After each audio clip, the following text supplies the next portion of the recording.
All right, I want you to tell me how it looks. Okay. If it looks choppy.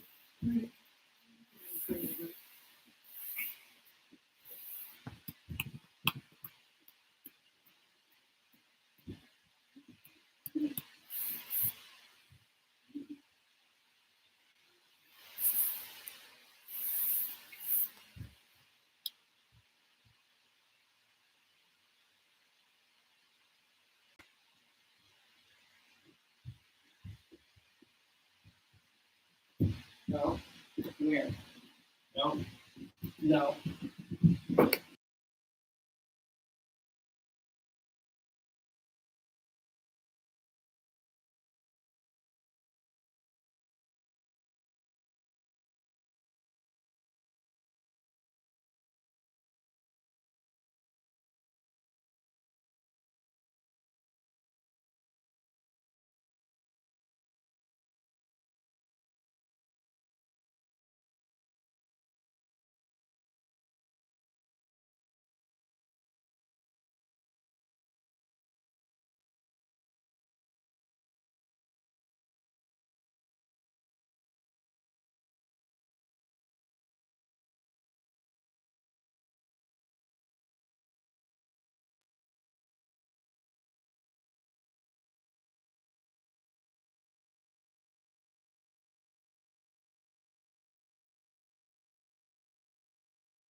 What's going on, Knicks fam? What's going on, fam? What's going on, fam? King, what's going on? LV Live here. How you feeling, man? Trying to get this chat going, get this rocking and rolling, man. Crazy day yesterday. Crazy day, man. Crazy day.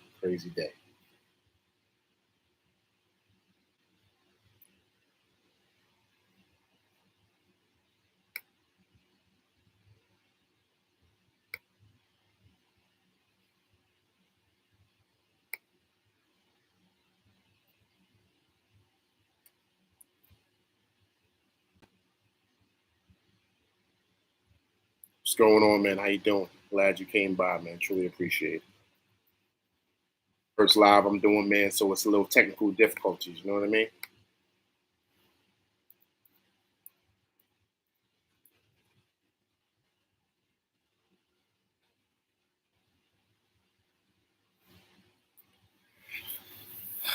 What's going on, Atlantic Line? How you feeling, man? What's going on?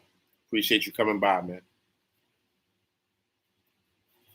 Appreciate that. Hit that like, share, subscribe button.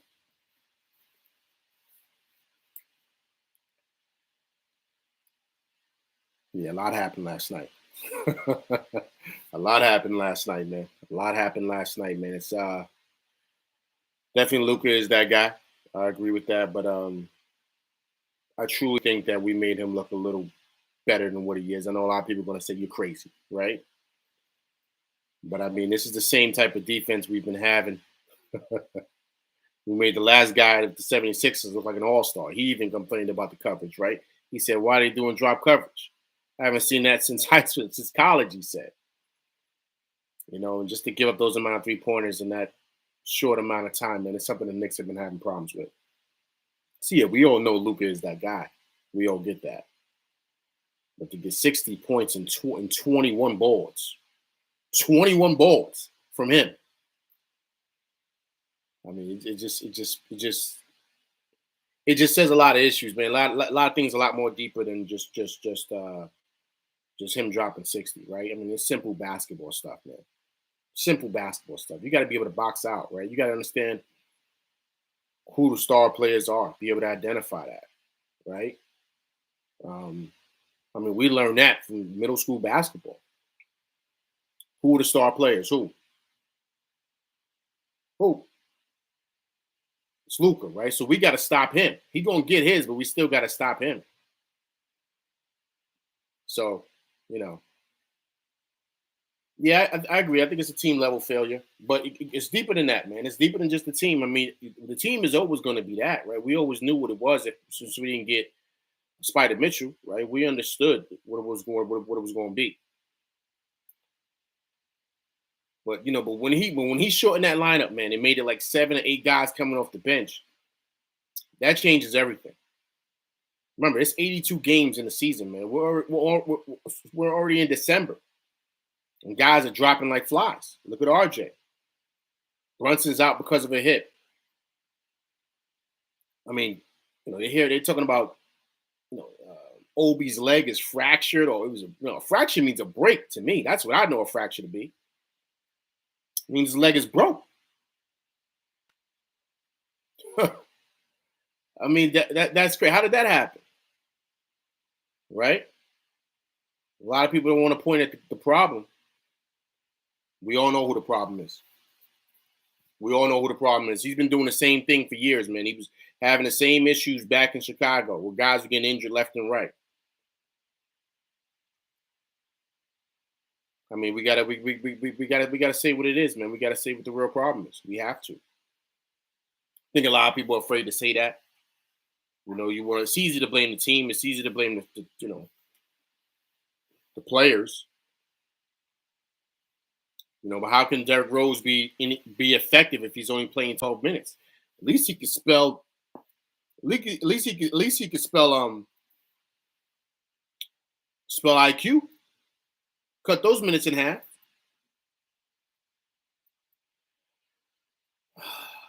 It's a good question.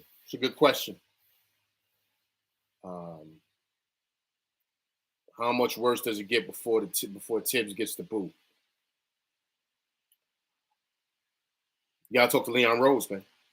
That's his boy.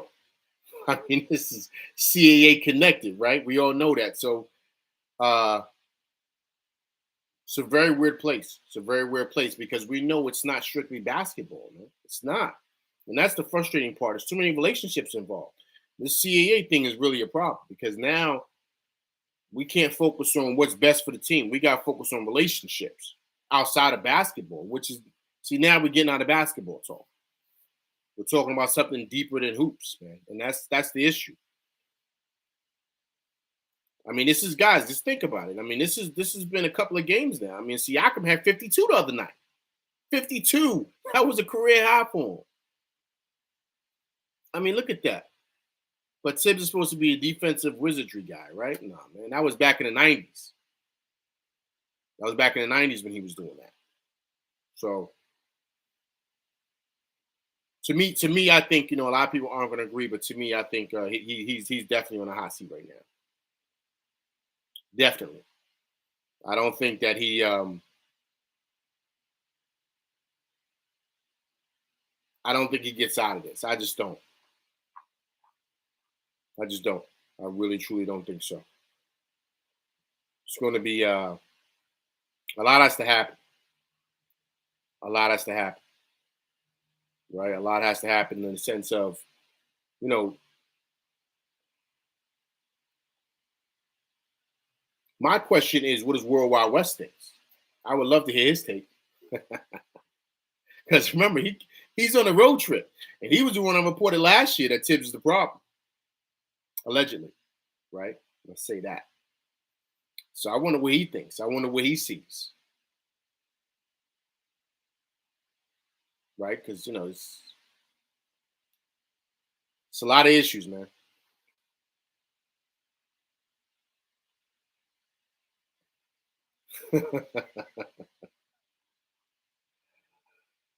Back to Westchester.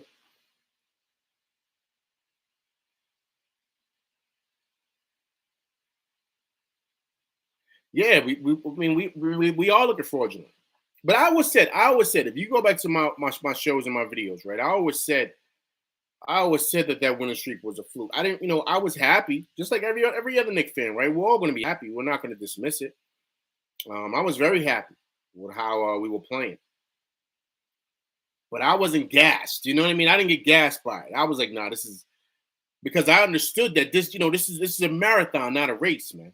This is a marathon. So you can't think in today's NBA, you can't think that you're going to be able to withstand playing 8 guys or 7 guys all the way up until when the playoffs start, March, April. That's not you can't that's not sustainable. It's not. And you're seeing it now. Guys are starting to fall like flies, man. You saw Brunson the last couple of games. He hasn't looked like himself because he's playing 40 minutes a night. Now, we don't know how long RJ is going to be out. They're saying RJ is going to be out a week. I don't know how he cut his finger. I don't know. I mean, he went baseline and I don't know, man. I don't know if somebody, I don't know.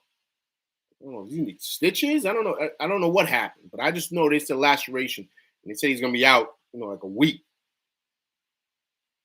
Then this Obi situation has got me all like flustered, man. They're saying his it's going to be longer now for Obi. He's got a fractured leg. That's a broken leg. I don't like. What? Huh? Did that happen in practice? Like, when did that happen? They're kind of hush on that. If you kind of see, like, they're not really talking too much about it. They just said but I'm trying to figure out how that happened. So I'm all the way confused, right? So, it's a crazy space to be in right now for us, right? And I do think that after this road trip, it's going to get if the Knicks lose these next 2 games, it's going to be very, very interesting. I want to see what Leon Rose and those guys do because I guarantee you. Listen, let's be like James Dolan's not happy. Okay, he likes winners. Like that's just who he is. Now we understand he's not the best owner. We get it. But one thing he doesn't like is like losing. That's something he doesn't like, right? So And this just doesn't look good. It doesn't look good. It doesn't look good to lose on Christmas Day the way they did. They was up on that team. They should have won that game, right? But once again, they faltered in the end. See, this is happening, guys. Look, they come out strong. They're faltering at the end because they have no legs. That all carries over from game to game to game. These guys are traveling, man. They're getting on the planes. They're traveling. They're playing 40 hours, 40 minutes a game. Then they're traveling again. How that doesn't, come on, man. And then it stinks because last night took away a spectacular night from Grimes. Grimes was amazing last night. Amazing. That was his best game as a Knick. Now, of course, what people are going to say is that, he gave up 60 to Luka. But, I mean, Luka's, we all know what he is, right? He's top 5 player in the league. So, but that shows how good Grimes is because, look, he's got to get his, but he also got to defend that guy. I mean, Luka was doing what he wanted, man. I mean, he looks like he looks like Larry Bird 2.0, man. I mean, I go back a minute with the Knicks. I remember back when Trent Tucker was there, Johnny Newman. That's how far I go back watching the Knicks with my dad. You know what I mean? I go back that far, right? So I remember the Knicks like, how they used to be. You know what I mean? Then all through the 90s with Ewing, and I was there for all that.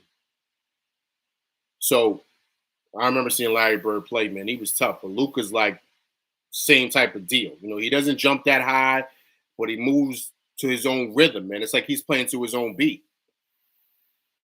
And then he's big too. What is he, about 6'10"? He's big. He's not like he's 6'4", 6'10". So he's big on that wing. I said Larry Bird was 6'9". Those guys are big, man. Those are tough guys. When they jump, and they extend their arms to that jump shot, that's hard to block, man. So they're a tough check, those guys, because they're big and they can shoot and he can dribble. So that's usually those are things guards could do. You have a big guy that could do that. He's a hard check, man. He is. So I think Grimes, did the best that he could, but Grimes was aggressive last night, man. He looked good. Now, if you can get something like that from Grimes consistently to where, let's say, he's not 33, but he's scoring someplace in between 17 to 20, 25, 23, 22, something like that. Oh, man, we got to steal. If that can be consistency for him, right? Consistently, he can do that on a regular basis. Grimes looked good. Grimes looked real good. He looked real good. I was very, very impressed with what Grimes was doing. I truly was.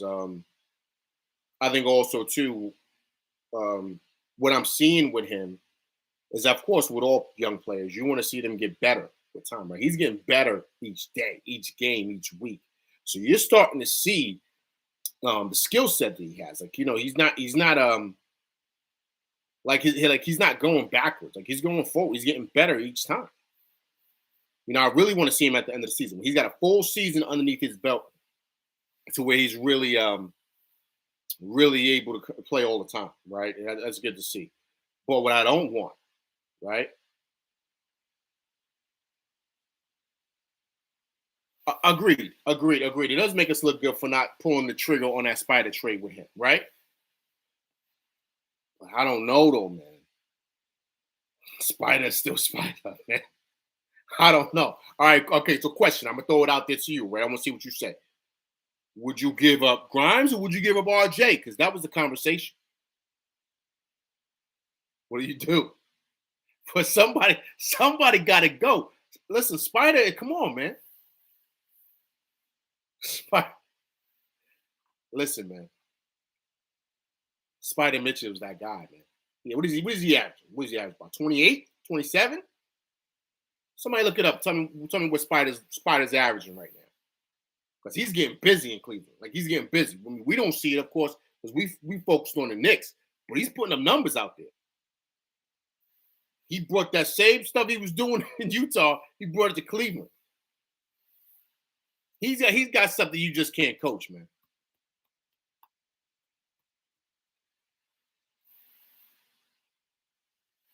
Ooh, dumping RJ for Spider. Ooh.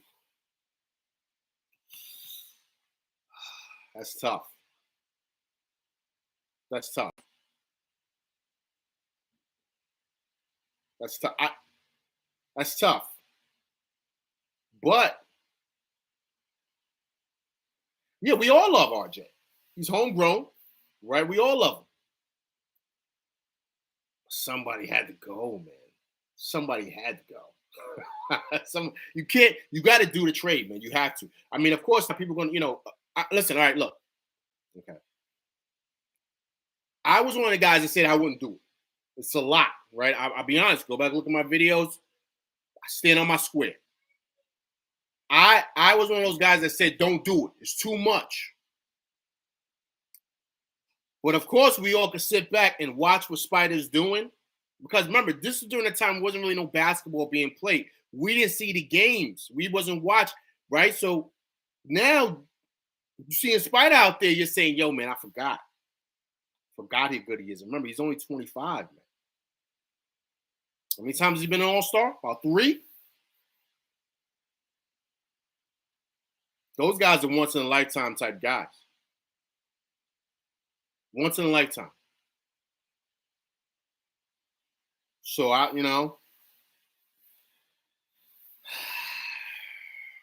D like Klay Thompson. That wing is what? Yeah. Yo, listen, I agree. I agree, man. But is Grimes going to be Klay Thompson? That's a stretch, man. No one knew Klay Thompson was going to be Klay Thompson. No one knew that. And remember, too, Klay Thompson is big, man. He's about 6'7", 6'8". What's Grimes? 6'4", 6'5"? What's Spider? Spider's about 6'3". They're about the same size. Can't coach height. That's just God given. You can't coach that, man. That's yeah. I don't know, man. I don't know. But here's the question, all right? Would you have brought Spider in under this regime with Tibbs? I don't know. See, Tibbs run him into the ground like he did D Rose. See, people forget.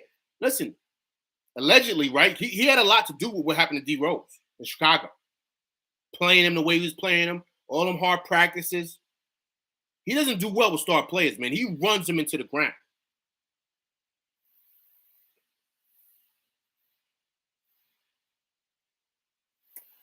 I hear yo, King, man. King, listen, I hear you. I hear you on that. You're right. But RJ's upside right now. RJ's upside. I love RJ, but I'm watching the games, man. His upside. The age he's at now, Spider Mitchell was already an all-star, man. I think 2 times over or 1 time, I don't know, something like that. Right? So we all want a star, right? We all want a star. The star was right there. He was right there saying, I want to come home. Remember, Spider from Westchester. If anybody know New York City, man, he played for AU too. I think he played for he didn't play for the Gauchos. He played for Riverside Church. He played for Riverside, AAU. He's right there in Manhattan. So he's enmeshed in the culture here in New York City. He knows what it is to play here. Right?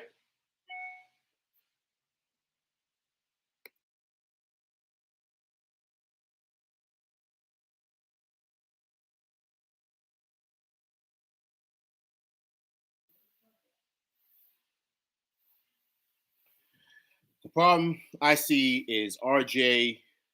In RJ's death, he doesn't have personality in his play. Mediocre at everything.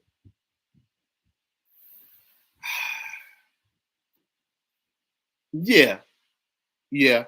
I can see he's even killed. He's not, RJ's big, man. That's the thing with him. He's big. So, he can get away with a lot of stuff because he's bigger than most guys at that position at the wing because he's playing the 2, right? He's playing the 2 or the 3 sometimes. So he could get away. Excuse me, I'm just gonna plug this in. He can get away with a lot of stuff, man, because he's so big. When you're big like that and you're playing a wing, You can muscle guys and push around. Excuse me, guys. Trying to get this situated.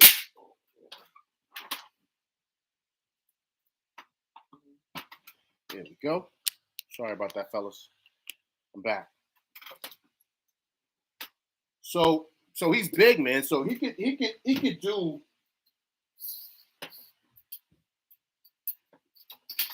a lot of things because of that. You know what I'm saying? Excuse me, people. Sorry about that.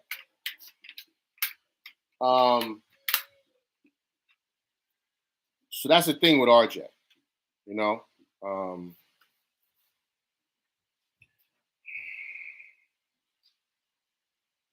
It's RJ's fourth year. Fourth year, King. This is his fourth year. You know, by Spider's fourth year, man, he was tearing the league up. Tearing it up in Utah. Game winners and all that. I mean, Spider's a bona fide star, man. I mean, let's not kid ourselves here, right? Let's be clear here. So I love RJ, like I do. He's homegrown, I get it. Like, you know, but if you got to choose between, the question was, if you got to choose between Grimes and RJ, what do you do? Because remember, all this talk was happening before they gave RJ the contract, right? Once they gave RJ the contract, if you guys remember, that's when they made the deal. That's when they solidified and said, okay, we're going to give RJ the contract. Then a day or two later, that's when Utah pulled the trigger with Cleveland, if you remember. So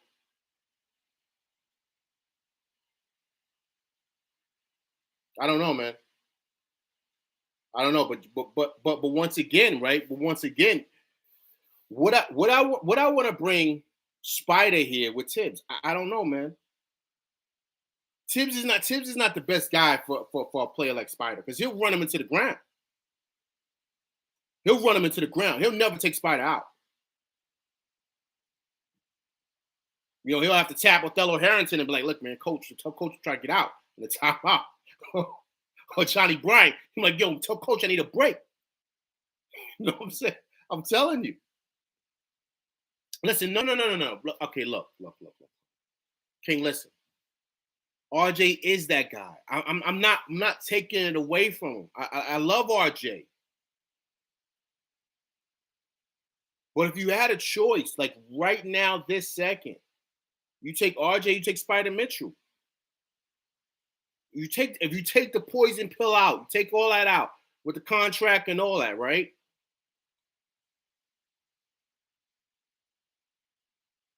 Do you do that? Do you make that deal? You might have to, man.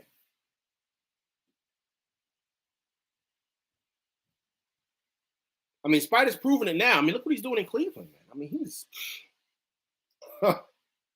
I mean, he's the goods, man. I mean, he's only 25. Okay, RJ's 22. Like, got 3 years on him. Like, I understand. Spider's the goods, man. He's tough, man. He's tough. And the thing is that's the star the Knicks have been waiting for so long, right? Homegrown guy, and he's young. He doesn't have any wear and tear on him yet. So, I don't know. But what we saw last night from Grimes, you know what makes Grimes tough? I'm going to tell you what makes Grimes tough. I mean, even though he's not that big, right? He's only about 6'4", 6'5". Grimes plays both ends of the floor. That's what makes him a different type of beast than most, because he plays both ends, right? So he could really truly defend, right? Mm-hmm. So he's like, you know.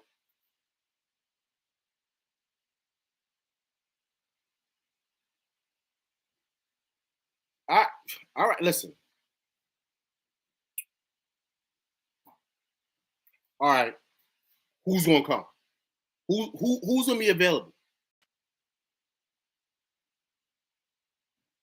Everyone's locked up. Now, once again, we're talking about young talent. I don't want no old cats. Them dudes is on their way out. LeBron and all them dudes, Kawhi, they on their way out, man. They got a couple more years. They're finished. Even Steph Curry, he's lighting it up, still doing his thing, but he's kind of on his way out. That's why Golden State gave Jordan Poole all that money, because they understood this guy's kind of on his way out.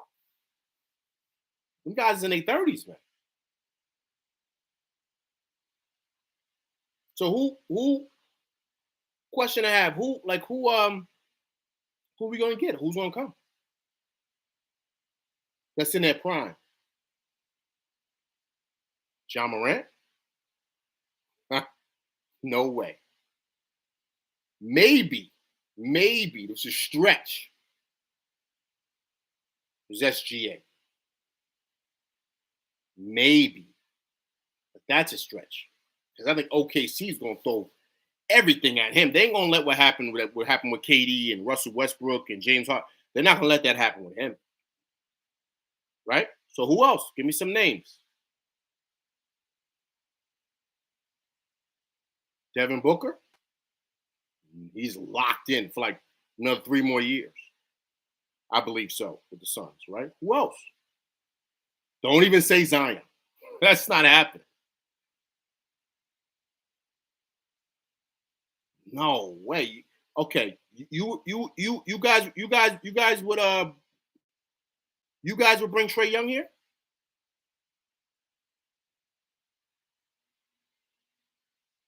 You bring Trae Young? I'm not bringing Trae Young here. No way I bring him. Okay, so we're on the same page. I'm not bringing Trae Young here. He don't play. First of all, I'm taking. A lot of people want to think I'm taking Brunson over him because he plays no defense, none, and he's little. He's like Iverson, and he plays no defense. I mean, zip.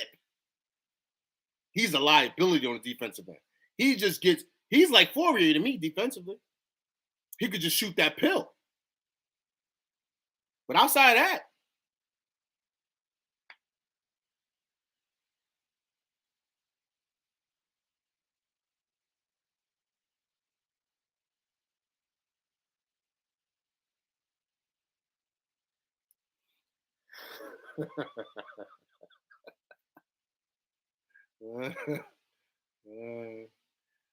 that's funny. D-ball, huh? Blow it up. I mean, all right, but blow it up. Blow it up and do what? Like, I think you could. I think you can still make it happen without blowing it up. You don't have to blow it up.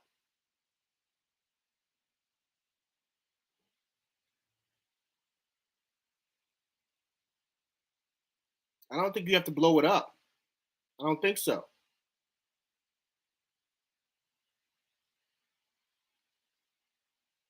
Okay. Okay. All right, but they've pretty much done that. Who's the only old head left?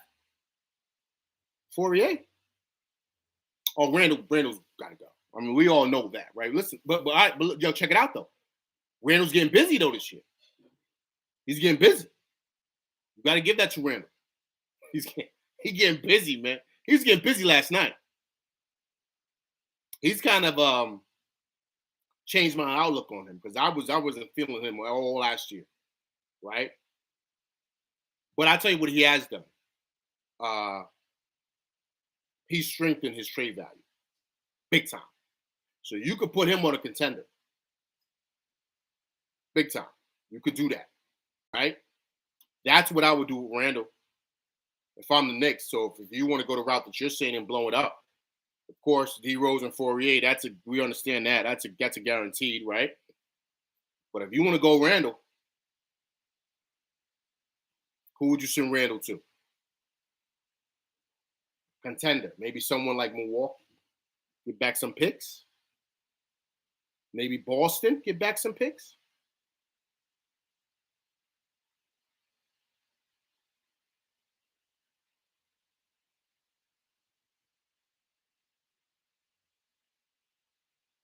What would you do with Randall?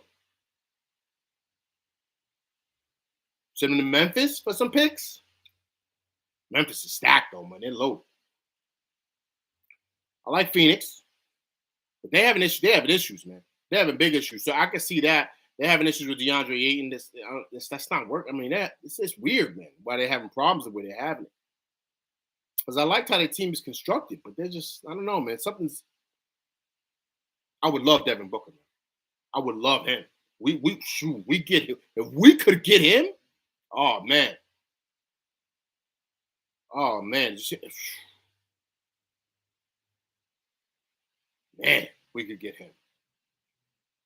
That would be legit. We can get him. That's a legit scorer. We could, man. He would light up the garden. We can get Devin Booker. We could get him, but of course, that's a pipe dream, right? We understand that. But if you were to do like Phoenix, I like that. But what would you get? Some picks? Like, who would they send?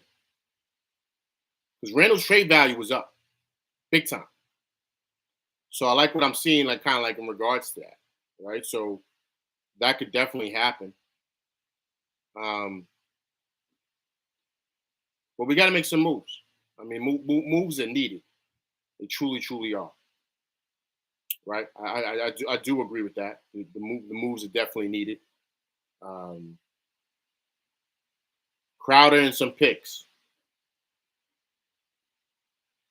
Right? You free up some money. But I gotta see. I think if I'm correct, I think the Knicks might be responsible because remember he just signed that contract last year. So I think the Knicks might be responsible for a portion of it. I don't know. I got to see how that works out. How that works with that as far as the deal goes. Um, but yeah.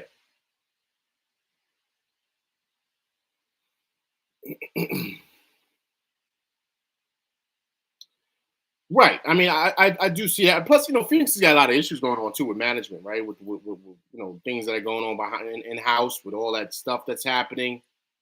Um, allegedly with the owner doing stuff, and I don't know. I don't know. It's a lot of stuff going on in Phoenix, man. They got to kind of figure that out behind the scenes, right? So, um, Monty Williams got a great crew over there, but there's obviously other things going on there that are impacting the team, right? Yeah, CP3, man. I listen. I thought he blew his chance a couple years ago when he had that opportunity. He didn't show up in the finals. Um, I thought that was their best opportunity. He just played terrible against the Bucks. He didn't play well at all, and that was his moment, right? He could have retired into um,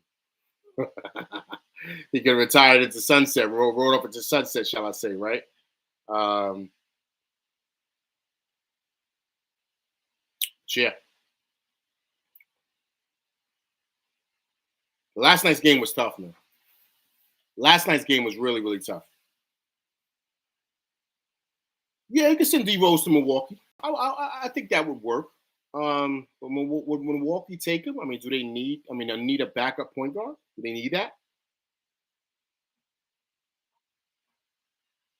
Right? Do the Bucks need a backup point guard? Are they willing to give up picks for him? Well, yeah. I mean, that would be great for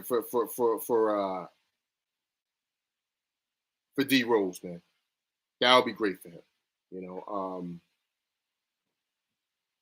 he's had a great career, man. I think that that knee injury really, really kind of hurt what I thought was going to be, a Hall of Fame type of career. Right? He was the youngest MVP ever. Right? He was on his way. Um, but Tibbs, man, Tibbs again, Tibbs again. Right here we go, Tibbs, Tibbs, Tibbs, Tibbs. We're on Tibbs.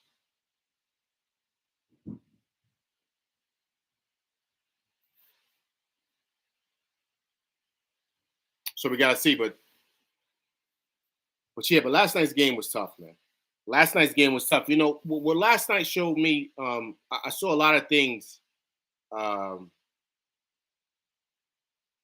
I saw a lot of things last night that I was excited about, but also was sad about. right? Sad, meaning frustrated and upset. Uh, but you can see like the coaching lapses, right? They don't know how to execute down the stretch. They don't know how to execute down the stretch. They don't. Like with 9 minutes left, excuse me, with a 9-point lead with 30 seconds left, 33 to be exact. Like, how do you not know how to get the ball in, man? How do you not know how to do that? How do you not know to watch for the three? How do you not like these certain things? When Luka is shooting a free throw, you know he's going to miss it. You learn this in grade school. You always box out the shooter. Like how do they even do that? How and why? That's coaching. That's coaching. That's why. It's coaching. It's archaic. I mean, that's simple stuff, man. I learned that in middle school. Middle school basketball. If you didn't box out the shooter, they put you on the bench. You know, like little stuff like that because they teach you the basics down there, right? So this is basic stuff. You box out the shooter, then he doesn't have a chance to get the offensive rebound. Of course, you know, Randall those guys, but you know, you had because Grimes and McBride were falling around with the ball. Oh man, you said you think they forgot, man. That can't happen. That's why you have a coach to remind them. It's the coach's job, man. It's the coach's job. He's got to he look, listen, man. He's got to take full responsibility for that. Period. Period. Because they're in the moment, man. And also, too, remember, guys, they're young players. Grimes and Deuce are young players, along with Mitch. Mitch is also a young player too. So these guys are young players. So you got to learn how to settle them down. Like, calm down. Let's get this victory. Let's pull it out. Right? Let's settle down.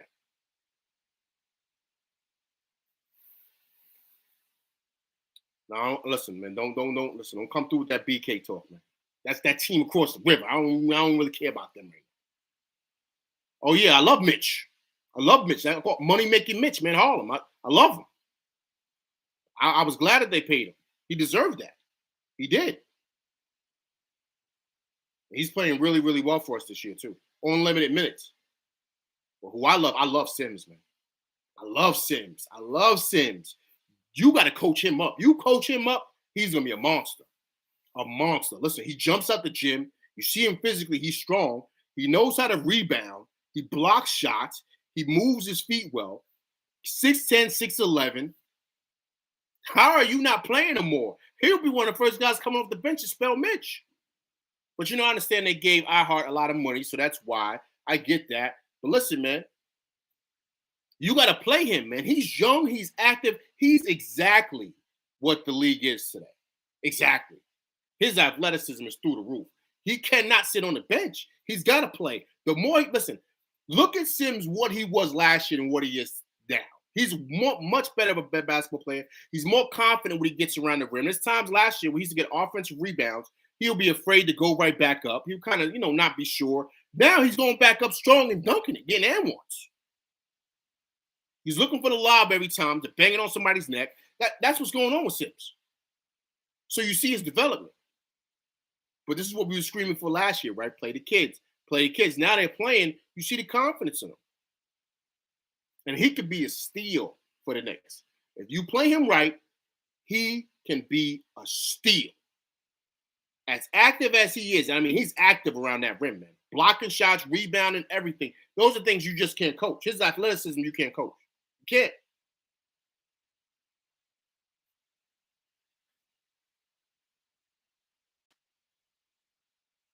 So I don't know. Right? I don't know, what Tibbs is doing or what, but we all know what he's doing. He thinks it's 95. He was on that roster. He was on that Knicks roster. With Ewing and them, he was there. He was there for listen, man. I can listen, man. There's stories of Tibbs. Stories of him. Of how his practice used to be and how he used to just, just be tough with players.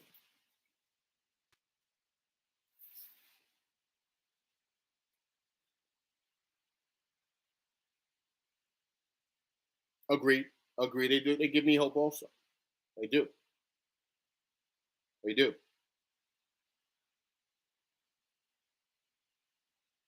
What frustrated me also too last night too was why is listen, man, why is IQ playing 51 minutes? Why?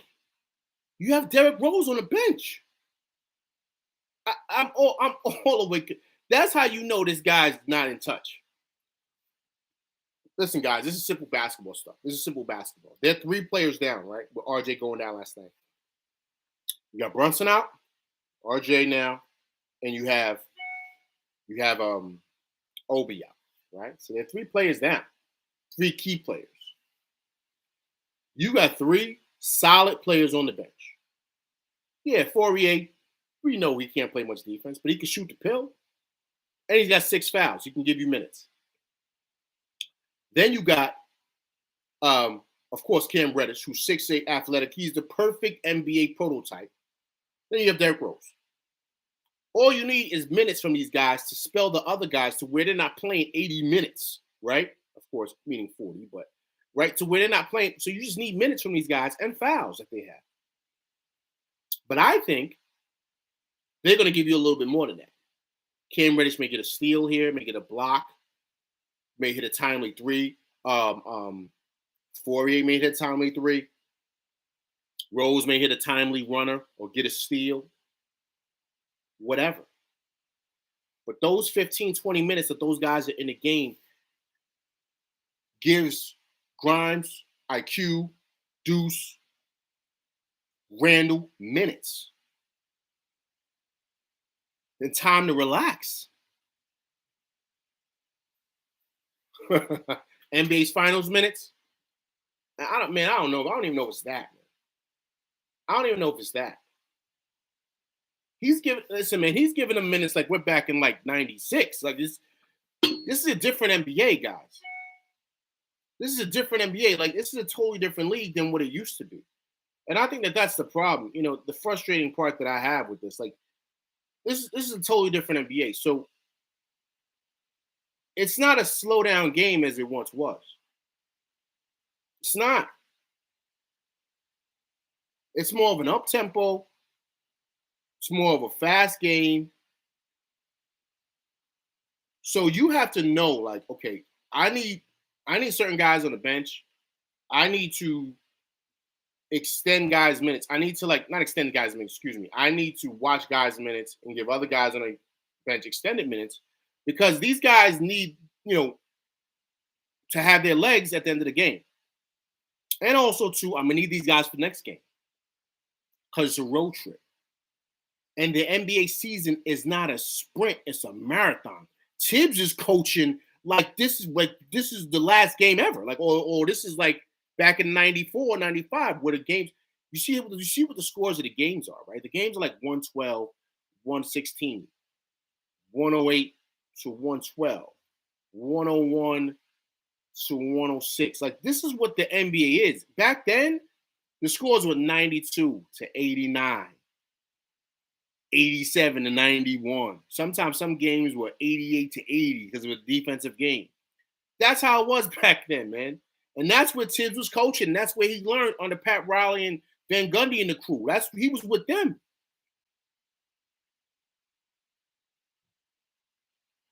That's where he learned all this stuff. So I think, my opinion, I think it was a panic move to play 8 guys. I think it was a panic move. I think he panicked and switched it to that lineup. My only issue is with him doing that, it kind of showed like, okay, let me say it differently. I don't like the fact that he made a decision like that and he's just locked into that decision.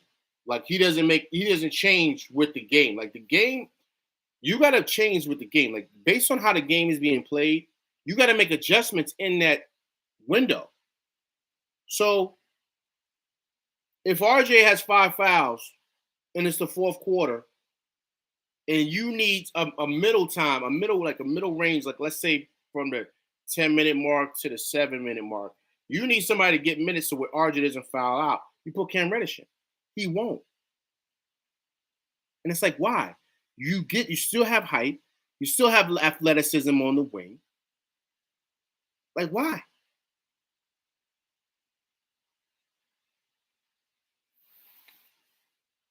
Quickly's foolishness? How? Explain that to me. How the game was won until Quickly's foolishness.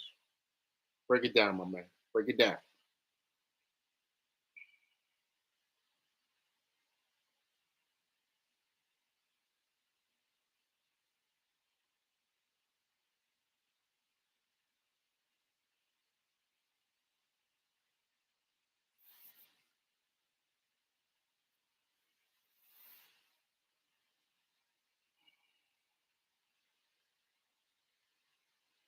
The IQ had about 15 assists. He was burning the clock when we was up 3 scores. Oh, you mean when he was rolling the ball? Yeah. That was letting the seconds go off the clock, man. That wasn't. Clock was still ticking, man, when he was rolling the ball. But I understand the point you're trying to make. I mean, I understand the point you're trying to make. But he's a young player, man. It's his first time in a situation like that. To me, that's where if you want a veteran in there, you get Derrick Rose in to close it out. Because he's been there before. He knows how to close out games. IQ doesn't.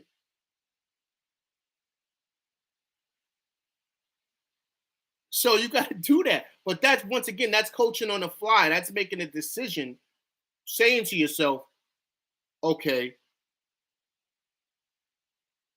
I need a vet in there.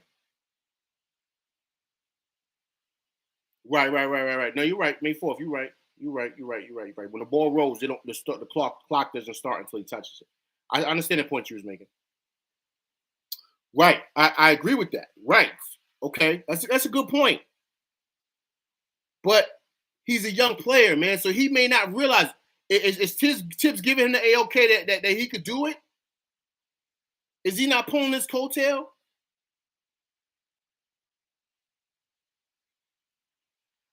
You got to coach these guys, man. They don't know what they're doing. It's their first time in a situation like this.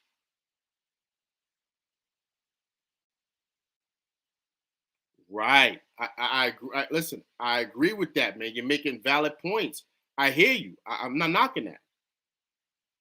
But he's never been in that situation before. This is his first time in it. These guys are going to get sweaty palms. They're still young players. That's why you got a head coach, man, to call a timeout.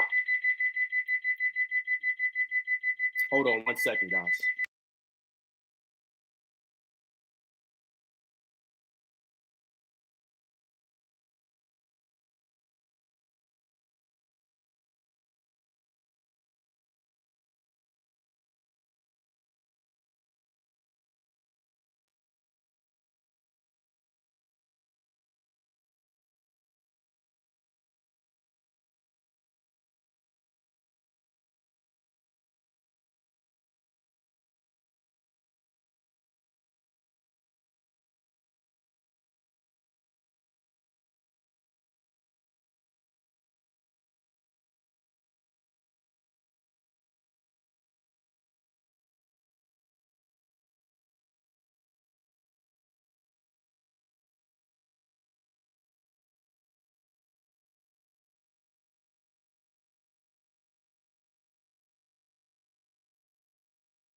Sorry, guys. I'm back. Sorry about that.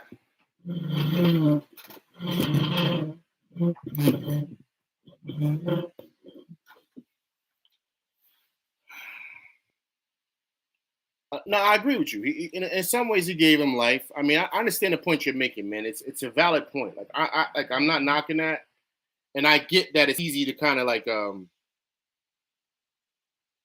blame the players. Like I understand that,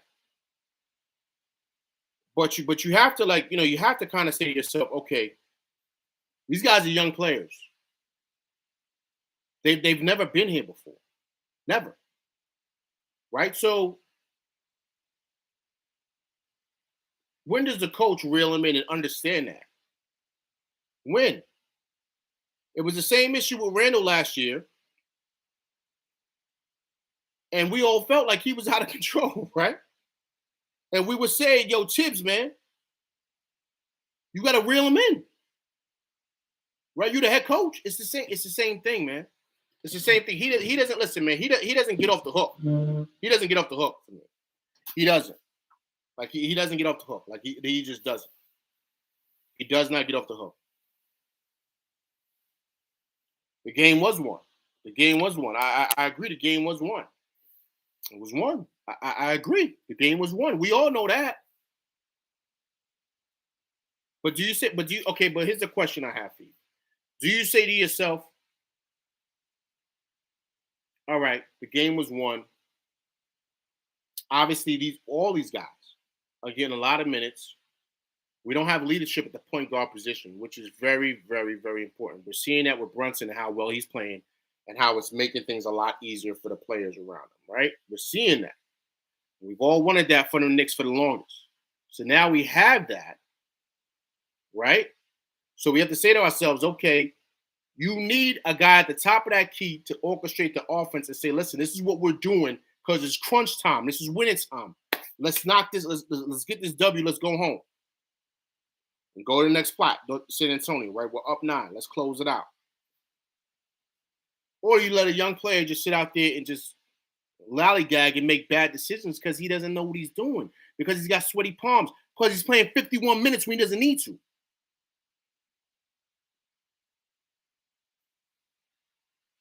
That's all I'm saying. Like I agree. IQ shouldn't have been rolling the ball. Like I'm totally I'm not lying. I agree with that. But you need somebody to help him, man. You need somebody to help guide him. He's never been here before. Right? That's the most minutes he's ever played. He had 15 assists. That's the most he's ever had. I mean, that's, right? Because he played the whole game. And once again, he didn't need to. You had Derrick Rose there. In my opinion, he should have played Derrick Rose to help stabilize the team. He's been in the league long enough. He knows how to win games like this, man. He's been here before.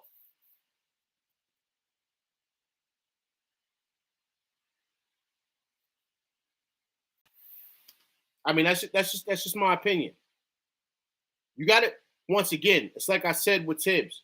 He changed this lineup, cut it down, and it's no wiggle room for him to change with the game. You got to do that. That's how basketball is played. His leadership does matter. You're absolutely right. And in key moments like that, that's where you need the leaders to step up, because the guy may not know how to close out the game.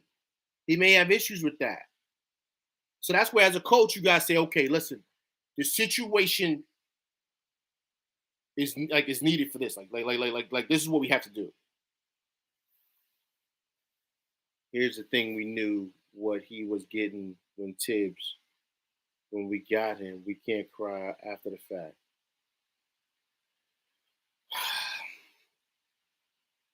Yeah, man. I mean, but we all. I mean, I don't know. I wouldn't say it's crying after the fact, man. You kind of like are unsure well, you know what you're gonna get, because Van Gundy years, I already knew what type of coach he was, especially what he did in Chicago. But it's all relationship based, right, my man? Like it's all based on that CAA stuff. Because any other place, Sid Tibbs would have been out of here, especially what happened last year. I mean, let's be honest, guys. That lockout year starting to look more and more like a fluke, right? He got coach of the year, and now everyone's like, I don't believe that was really like a legit thing, man. I think that was kind of like a one time, thing. Like I don't, you know what I mean? Like I don't think that he kind of things kind of fell in the right place for him.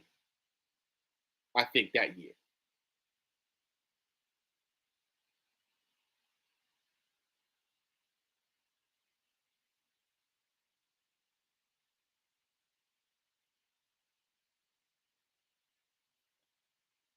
Yeah, man. I mean,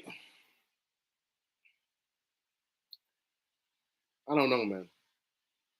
See where you're going with this, but I don't know, man. I mean, Tibbs is a problem, man. He is. I see. Listen, man. I see where you're going. But Tibbs is a problem. He is. Okay. Has Tibbs ever won anything? He's known for winning games during the season, but during the regular season, during the playoffs, his teams always break down. Always. Always. Always. I mean, it is what it is, man. And here's the thing, like I don't. You got to do what's best now, right? Like we have to understand that. So he's making certain choices.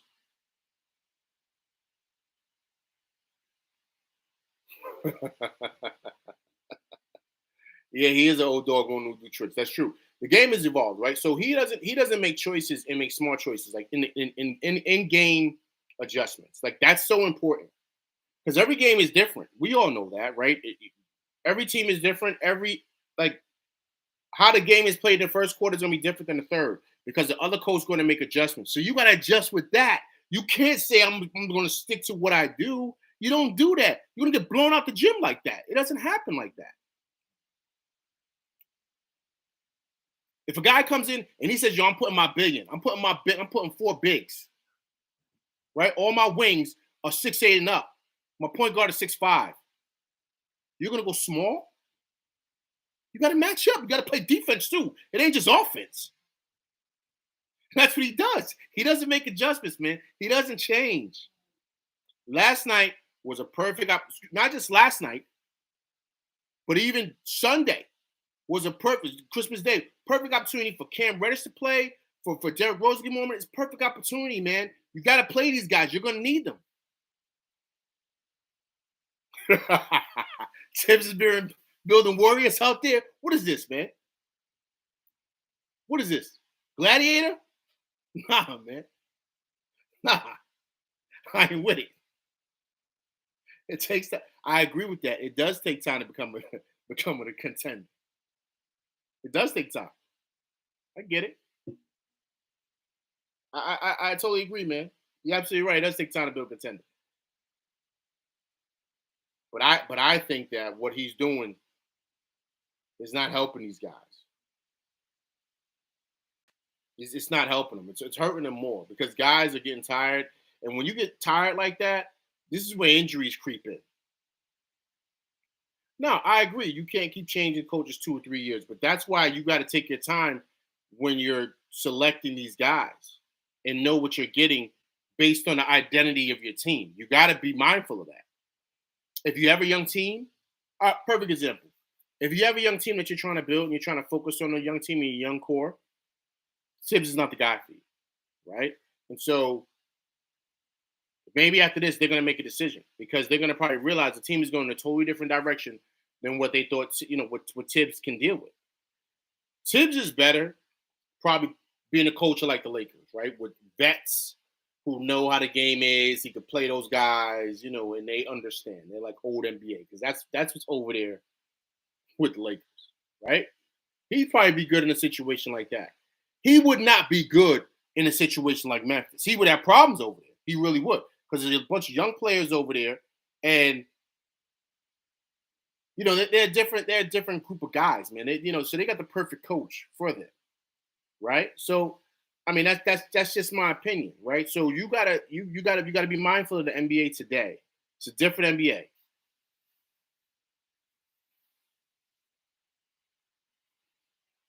Yeah, he grew. But that was his claim to fame, man. That was his claim to fame in Chicago. Like I agree with that. And no, listen. I'm not a Tibbs fan either, man. I understand you're making valid points, but that was his claim to fame. That team, right? He got a young Derrick Rose. He had Joakim Noah. He had Luol Deng. He had a young Jimmy Butler, right? So that was his claim to fame. And what did he do with that team? They didn't win nothing. I'm sorry. Derrick Rose got torn ACL out of that. Joakim Noah's got 80 million NBA miles on him.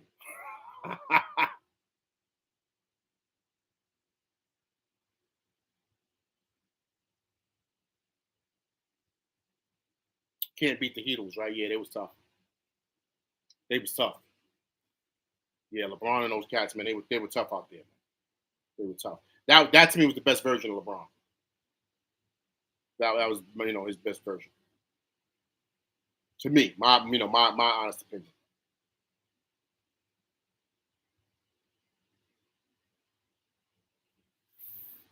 But last night was tough, man. Last night was a tough one. Last night was really tough, man. I really, and if you notice, I don't know if you guys saw, uh, Randall stormed off the court. Right, he didn't shake hands, nothing. Stormed off. Now is that Randall being Randall, or is he have a valid point? Does he?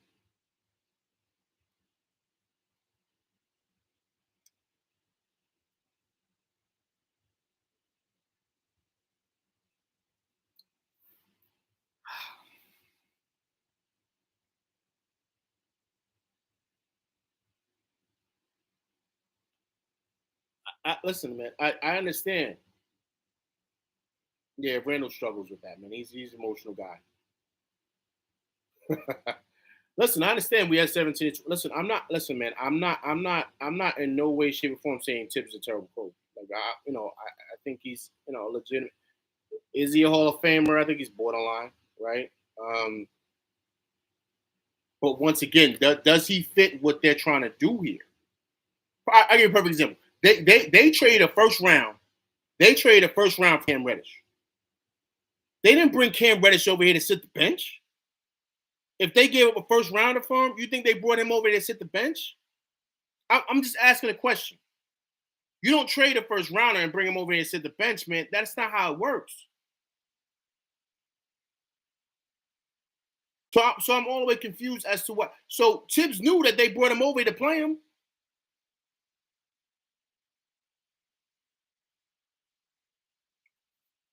What are we trying to do? I honestly think what we're really trying to do now going forward, I think they're trying to play the young guys. When they made a decision to not get Spider Mitchell, when they said, okay, we're going to hold on to Grimes, not give up RJ, not give up IQ, not like all those guys stayed, and they did not give up nothing for Spider Mitchell.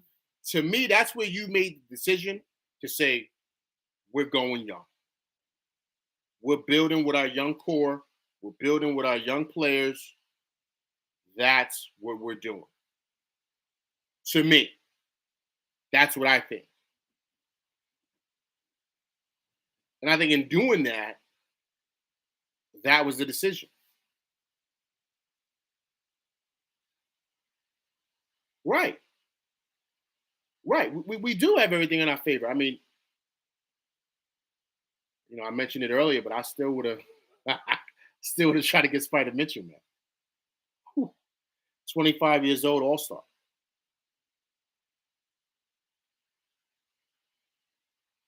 But once again, it wasn't meant to be, man, because I don't think he would have worked well with Tibbs. I don't think so. Tibbs would have rolled him into the ground, man. And not for nothing, knock on wood, man. He might have a torn ACL right now, man, playing with Tibbs. Tibbs is like out of control. Like he's so locked in, he doesn't budge. Like he does not budge. He doesn't. I only think the reason why he's playing these guys is because management maybe probably gave him an ultimatum or something. I don't know. That's the only reason.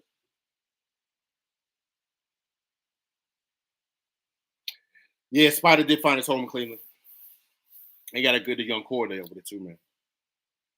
Got a good point guard. Got Evan Mobley at the USC. Mobley's tough, man. Mobley's real tough. He's sick by 7 feet. Mobley's tough. He's tough out there. He's kind of like the X Factor because he can do it all. Shoot three, can run the floor. He's long and he's athletic. Can't coach that. Right. That's what I'm saying. That's what I'm saying, Lion. I agree, man. That's what I'm telling you. He wouldn't have fit with Tibbs. Tibbs would have rolled him into the ground, man. I'm telling you, he would have had to tap Johnny Bryant, be like, yo, man, I'm tired. Tell Tibbs I gotta get out. Tibbs like, no, I need you. He'd be like, yo, man, come on, yo, B, listen, man. I already played 38 minutes. Like, yo, I need a break. I need some water. Thought you was an all-star. They would have been arguing on the bench. I hear the dialogue in my head. That's probably what would have happened,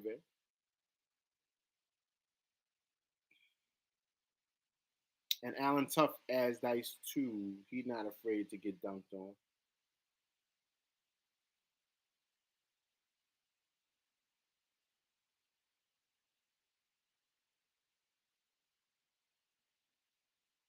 Allen. Oh, Jared Allen. Yeah. Yeah, he's tough, man. He's tough. He's tough. He's tough. He's tough. He's real tough. I mean, they got listen, man. They got a great young core, man. They got a great. But here's the thing with that young core, right? Would Tibbs have worked well with them? No, he wouldn't have.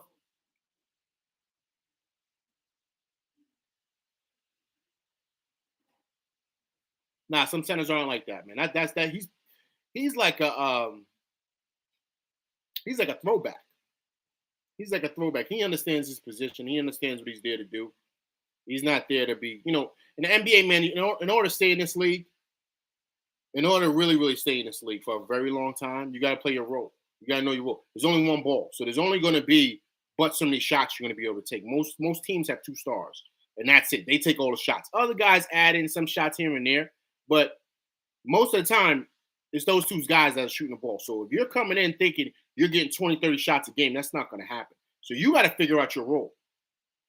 You got to figure out your role. So that's the key with the NBA. Like you got to know that so you can keep your job and be able to stay on the team. That's the key. Once you know your role, my role is to defend. My role is to rebound. My role is to set picks. My role is to maybe try to get some fouls here. My role is to dive on the floor. My role is to, you know what I mean? Like that's the key. Most of these guys on the team, man, most of the guys in the NBA are nice, man. These guys are coming to you. Anybody's YMCA and drop 40. Anybody. 50 maybe. Right? Most of these guys. So these guys are legit, man. They're the best of the best. But on the league, man, with so many stars, you gotta play your role, man. If not, you're not gonna play. And if you don't play, you may not be in the league that long. So, that's the key.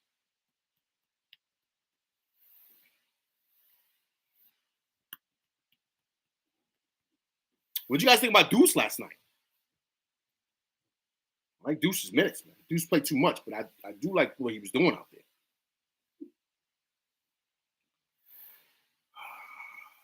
Right. That see now you're speaking my language, man. Now you're speaking my language. You gave him too much leeway. But I thought he did the same thing with Randall last year. Gave him too much leeway, no consequences. Well, if you really want to go back, I never thought the Knicks should have gave Randall that contract. I thought that, we had to see a little bit more to see exactly what Randall would be. If you go back, guys, go back to my videos when I broke down who I thought Randall was. I didn't agree with that contract. I didn't think it was, I thought he had a good year and we broke through, but the great players, like, we're talking about KD's, LeBron's, all those wings, Melo, all these guys do it on a year in, year out basis. They get them accolades. All stars, first team, second team, they get them joints every year, man. It's like popping annihilators. They get that all the time. Like it's regular. Now you got a perennial guy. Now you can give him the money. He showed that once in a lockout year. Like that, I didn't think he deserved it yet, man. But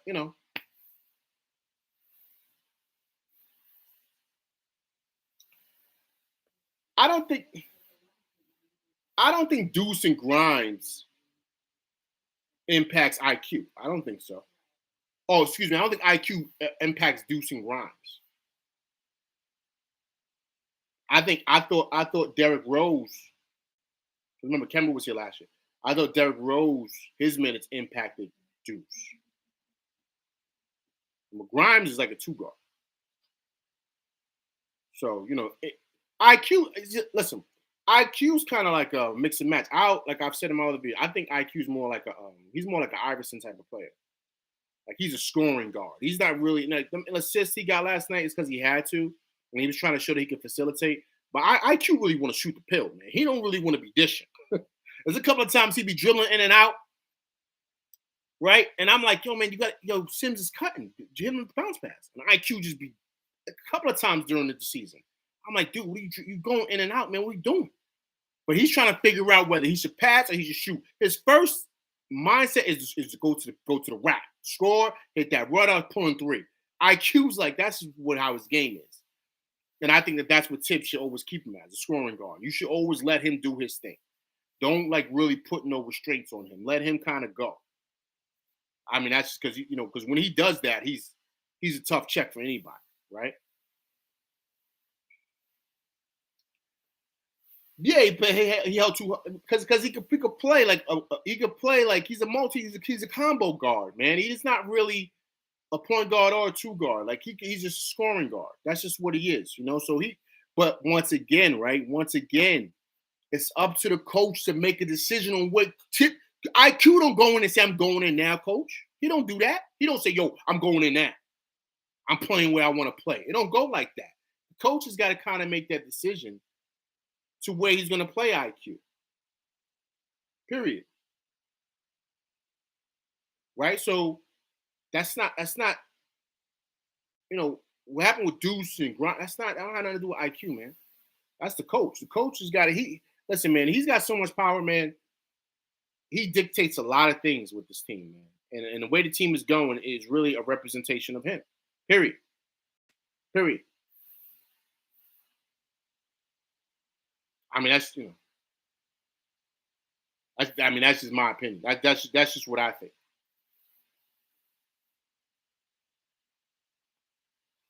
Agreed. Listen, man. I don't think none of these guys fit the tip system at all. At all. Like, guys, let's be honest. Why do you guys think? Right, he listen, and we ain't talking about Obi. He's not helping Obi at all, right? We'll talk about Obi in 1 second. Why do you guys think he benched Grimes? I mean, not Grimes, excuse me. He benched Cam Reddish. Why? What was Cam Reddish doing so bad that Tip said, I'm taking him out of the lineup? Like, what?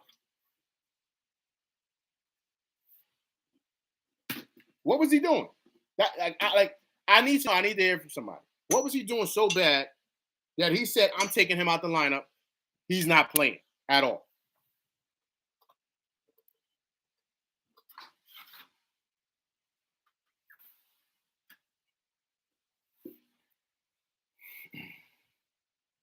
Cam was bugging out. How was Cam bugging out? It wasn't defense. It wasn't defense.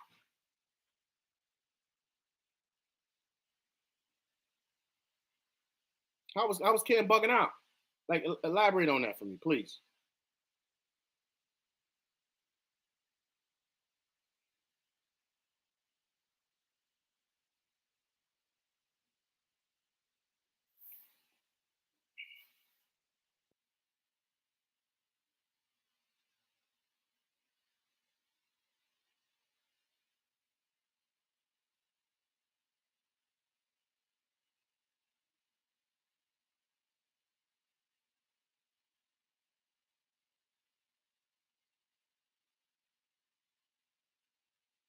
No?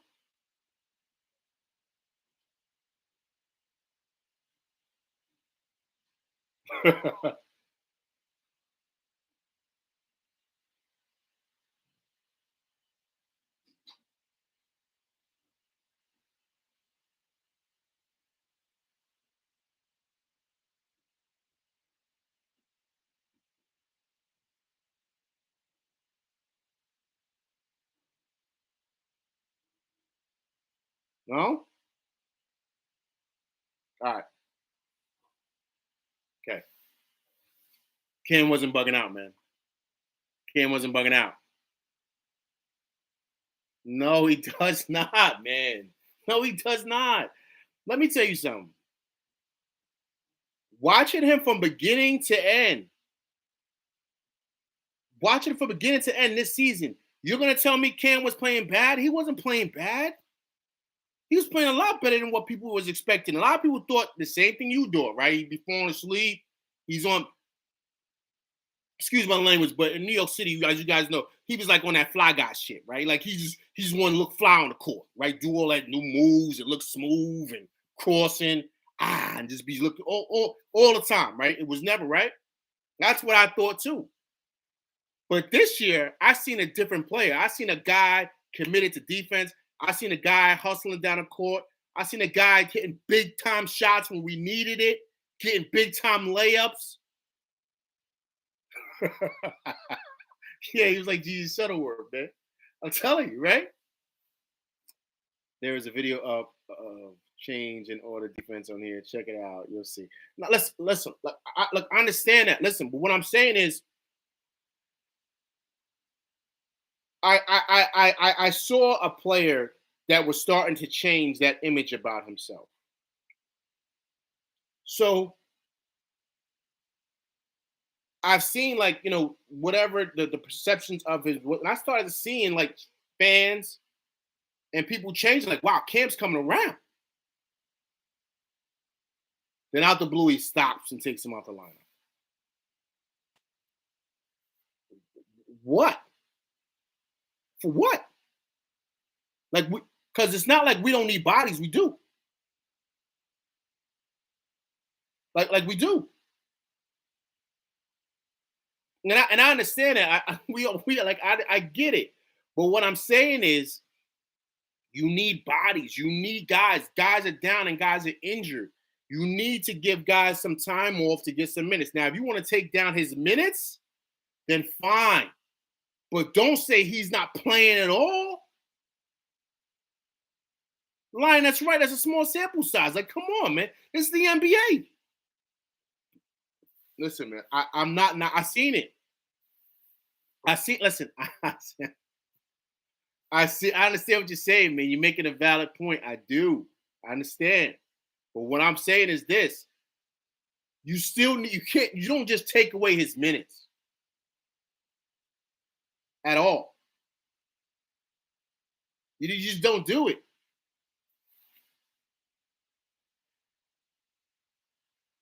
Ash, what's going on, man? How you doing? Did you notice that the only players who are not shooting well are the two players not playing their natural position and playing more minutes than they ever have? IQ and Deuce. Deuce is a point guard and IQ is a shooting guard. That's a good point. That's a good point. That's a good point. I agree. IQ is really like a shooting guard. I mean, I've been saying that. Y'all forget Cam didn't even look like who knew the playbook. Listen, I know that. Listen, I know that. Listen, man. I'm not knocking any of that. You're valid in what you're saying. He didn't. I know, but during the season, we're watching the games. Let's watch the games. He was not showing that. He was showing signs of a player that was really locked in defensively and offensively. Period. There was a lot of games where he was coming up with big time plays for the Knicks this year. He got a lot better. So I'm all the way confused. Yo, Kev, what up, man? Long time, man. I know I've been. Yo, Kev, what up? Yo, Kev, listen. Yo, I know you've been talking to me, man. I told you I was gonna get this live soon, man. It took a minute, man. I apologize. What's going on, Kev? Yo, everybody, Kev been on me, man. Like, yo, B, I'm not. Yo, you gotta get that live going. So I apologize. I'm here though, Kev, man. I'm here. I appreciate you, man. But so that's the thing. So during the season, he's been playing better. So we all had the perception of him. Like I said, before we always thought he was on that fly guy shit, right? He just wanted to fly on the court. I get it. Starting this season, from the first game when he hit that banger in the corner, when we almost pulled out that upset in Memphis, he's been a different player. He has been. You can't tell me he hasn't. So I'm not saying, trust me, I'm not saying that automatically. You just say, okay, you out the lineup totally. Like we need them. Like we don't have, guys need minutes. Guys need breaks, right? Guys need water breaks. Okay, so you could use him for that. But you give him something. If you don't want to give him 25 minutes, say, okay, we don't want to give him 12, 15. Because we need to spell RJ. And we need to spell Julius. He can play both of those positions. Or also, too, he can spell Grimes. And we can get, because number one, also, two guys, remember, he's 6 fouls also. So you got to play him. We needed him last night. RJ went down with the finger. We don't know how long he's going to be out. He's a 6'8" wing player in the NBA. He's a prototype. Why wouldn't you play him? He can't get 15 minutes? That's a coach that's stuck in some type of Stone Age. That I don't know. I don't know if it's Barney Rebel or what. I'm going back to the Flintstones because that's what it feels like. And it's frustrating because you're saying this, if you're watching a game, you're like, yo, man, you got to get a sub in there. IQ played 51 minutes.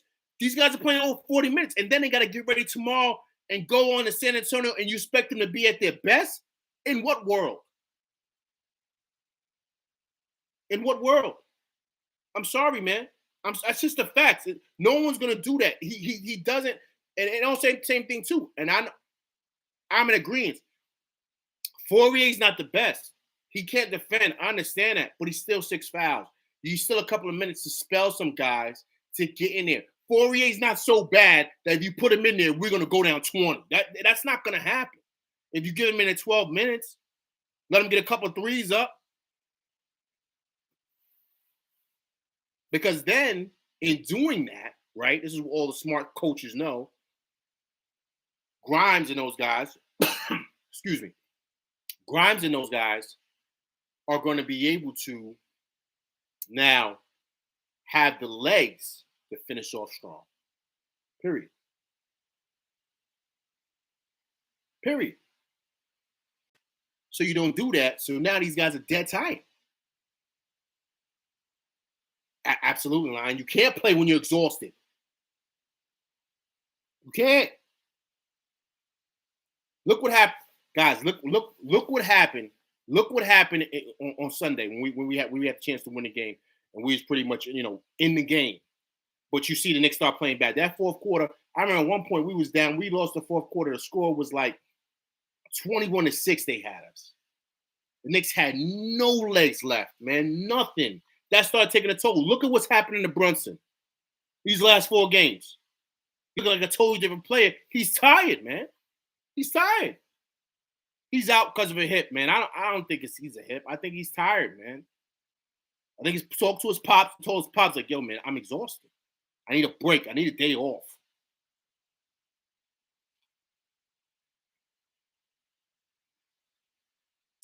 Evan eventually was playing extremely well before he got benched aside from bad shooting. Listen, man, look. I understood why he made the switch with Fourier, right? Because defensively, he's a bad matchup, right? He just is. He can't stay in front of anybody. That's just, But once again, you don't just take away all his minutes, like, because we need him. We do, man. We do. Because when guys go down and guys get injured, because they're going to get injured in an 82-game season, you need guys to play.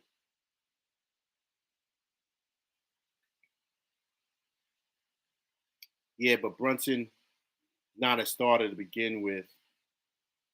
He was only starting on the Mavs because Hardaway was hurt. No, man. Listen, no. Chill out, man. Yo, Brunson is the goods, man. Brunson is the goods. He showed it in college and he showed it in the NBA, man. He's that guy. It's all about opportunity, man. That's really what it comes down to. Period. It's all about opportunity. When you get your opportunity, you shine. You show what you could do. I think he did that last year. So he, sometimes, man, a lot of times, be clear, in the NBA, man, it's a lot of politics. We're seeing that with the Knicks. A lot of times guys can't get on the court because of whatever deal is worked out with a player and a coach or whatever's going on. But really deep inside, the guy should be starting, right? So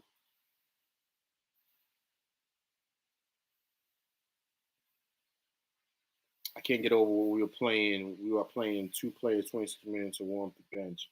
My brother, please tell me you're trolling. Listen, I heard that too about Brunson. He's not trolling. I heard that too about Brunson. But once again, man, it doesn't, nah, man. No. No, Brunson is the goods, man. He's the goods. Ain't no ifs, and buts about it. Brunson has changed everything. He has. And he's got the Knicks at a perfect place. Point guard wise, we haven't had. Oh man, what do you want to go back to? You want to go back to maybe Derek Harper? You want to go back to that?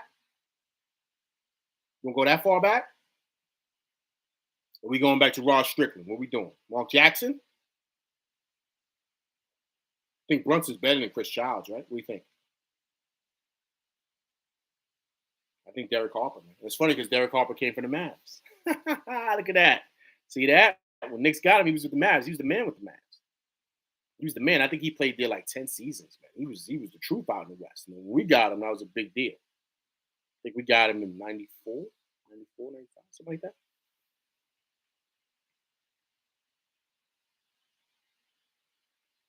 But I don't know, man. You got to figure out now with RJ being down because I don't know. I saw it. They said I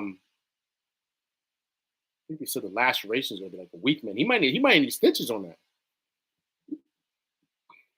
My opinion, I think he's gonna need stitches with that. So I gotta see like we gotta see kind of like what's gonna happen with that. But you know, guys, let's be honest, man. I mean, we're gonna need some bodies. We are. We can't expect Julius to play 48 minutes again. We just can't. And Cam can come in and spell him. Guys, just think, right? Just think. Because I watched the game a little bit again today. We played with no small forward last night. No small. We didn't play with no small forward last night. At all. None. iHeart and Sims were coming in for Julius and Big Mitch.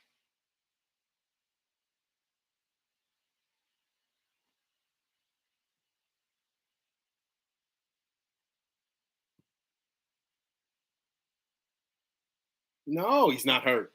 My man chilling on the bench. You see his braids is lined up, right? He got a cut. His braids look sharp. He ready to go. Nah, he ain't hurt, man. There's nothing wrong with him. Nothing wrong with him at all. He primed and ready to go. So is Fourier. So man, trust and believe, man. You know, we can get on the players all we want. We can, when execution comes down to the coach, you gotta call a timeout and you gotta say, okay, look, because you gotta identify. All right, I got young players here, guys that's never been here before. Tibbs is like an NBA dinosaur, man. He's been around forever, so he's gotta. We shouldn't have to tell him that. He's got to be able to understand, like, yo, I got young players. I got to kind of like hold their hand. I got to help them through dealing with in-game situations, what to do. I got to coach them up. I can't just be like, roll the ball out there and be like, Gad, and run the offense. I can't do that. Because I got young players I got here that have never been here before. I said this earlier. So you have to kind of like hold their hand and say, yo, look, man, it's a timeout. It's a minute left in the game. We're up by 9 or 10 or whatever. What's your responsibility? What do we do? All right, so if he's coming up screen, make sure you're there. Make sure you're there to help him because they're going to come trap. As soon as they come trap, I need you to drop down so I can hit you with the bounce pass, right? That's what should have been told to Grimes. Whoever gets the balls in the corner, throw the bounce pass. So somebody's got to drop down because they're coming. So we got to come help. We can't just leave them.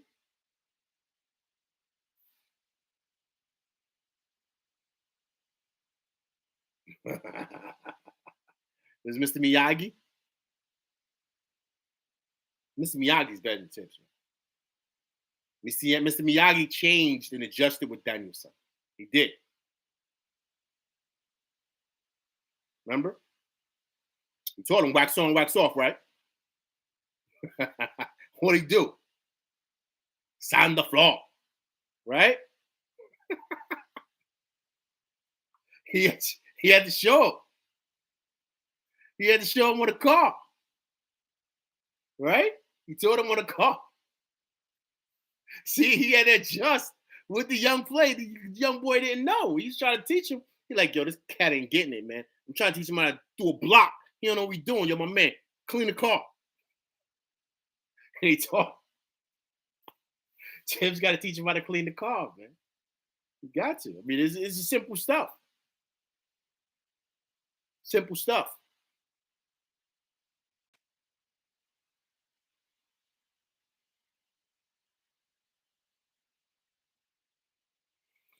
Look at Durant. He's still not out there being baby stage. Durant. Who, KD?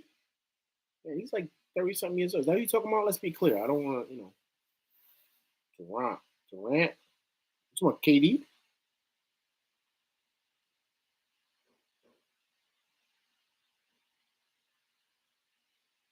May, who you talking about, man? I want to be clear. I don't want to make a comment and it's not really who you're talking about.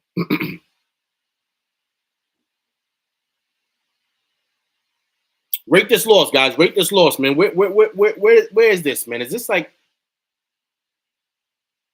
yeah, Durant fine as long as he's going go? What? Sorry, man. I'm sorry.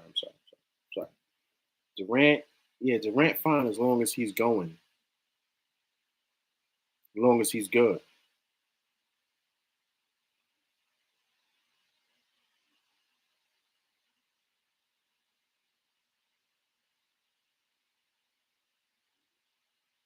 Oh, Durant is fine as long as it's going good.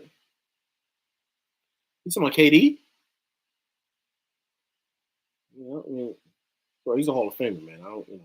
Plus, he over the bridge, man. I don't really mess with them dudes. I can't really speak on KD. He didn't want to come here. It was the lights too bright over here. Yeah, that's why a lot of dudes don't want to come here. LeBron didn't want to come in either. Yeah, them lights on Broadway are bright, man. A lot of dudes don't want to handle that. It's too tough. So them cats over there across the river, man, they can go over there and hide over here. They don't want to come over here when Broadway was bright, where the shows is at. 42nd Street, it's too bright for them. Like it's too bright. They underneath the microscope. They can't deal with that. They got to go hide over there. That's why Kyrie over there too, man. What? Man, come on, man. Stop, man. Stop it. Stop it, man. Spider wanted to be here. The deal was done. He thought he was coming home. No. He wanted to be here. He did not want to go no other place but here. He wanted to be here. Period. This is where he wanted to be. It's very, very, very well advertised. Everyone knows it. He wanted to be here. They didn't want to pull a trigger because the rumor is Tibbs did not want to let go of Grimes. And management did not want to let go of RJ. And that's who Utah wanted. They wanted RJ or Grimes in the deal.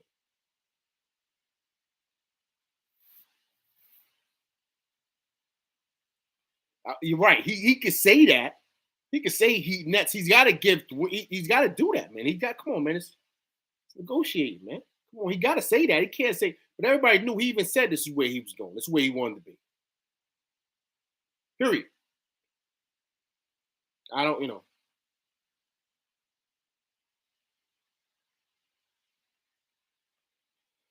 When he did the interview after Cleveland, they said, "How close were you thinking about the?" He said, "I thought it was done.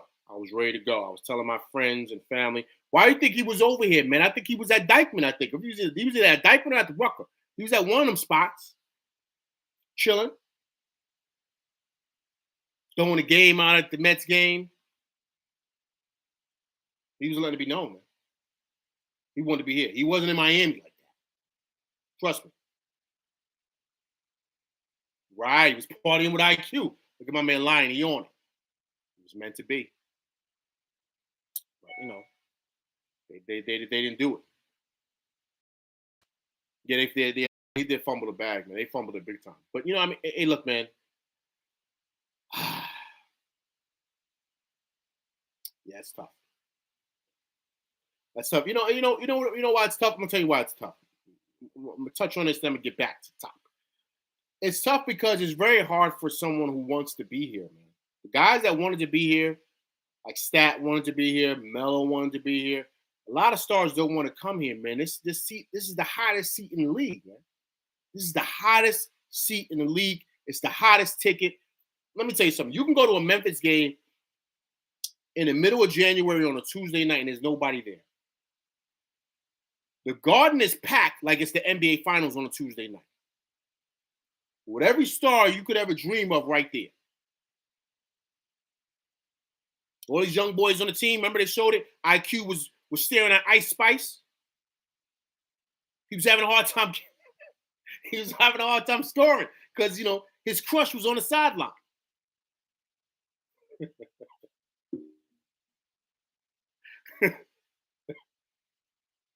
So the point that I'm making is this.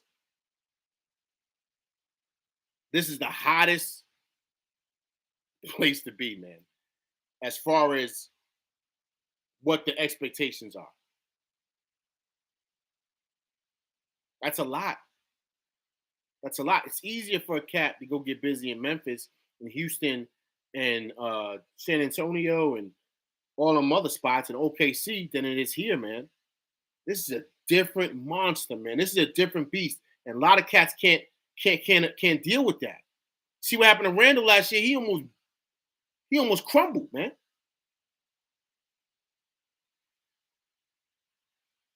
He was avoiding the media. They had to help him out because he was about to fold, man.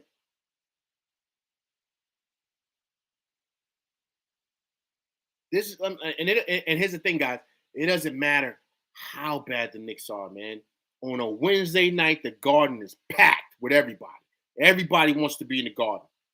Everybody wants to watch the Knicks.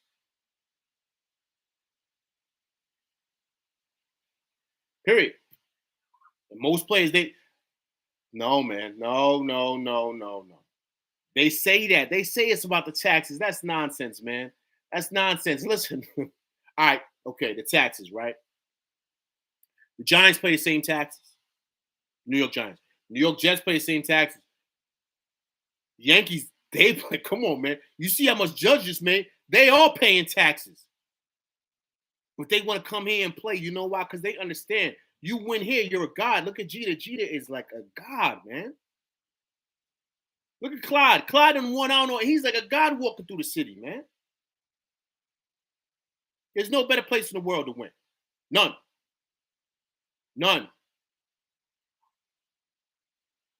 But at the same time, it is the toughest place. A lot of guys, man, they want the easy route, man. Imagine question I have for you guys. So we're going off topic, but got me a little emotional right now. Question I have. If LeBron comes to New York or came and didn't go to the Heat and he won a championship here 2 out of 3 years, do you know what he would be? They would look at him as better than Jordan. Period. Because he came here and won. Do you know what he would be, man? Do you know what he would be if he won 2 championships out of those 3 years here in the Garden?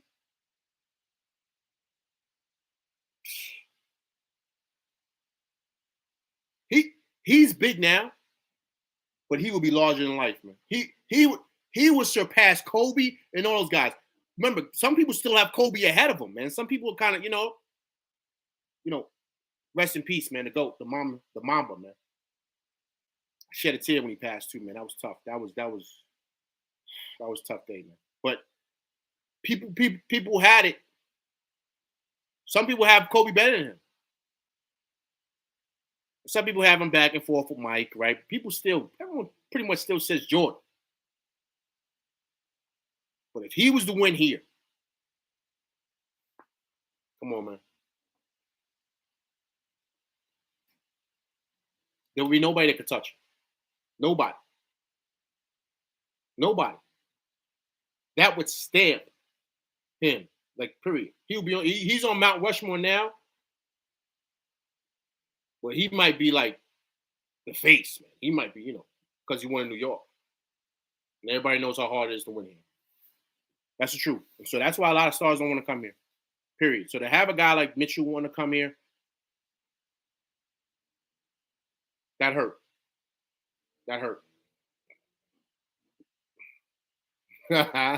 He would be the Statue of Liberty. Guys, I'm telling you, man, listen, you got to understand. He would be larger than life, man. He would be.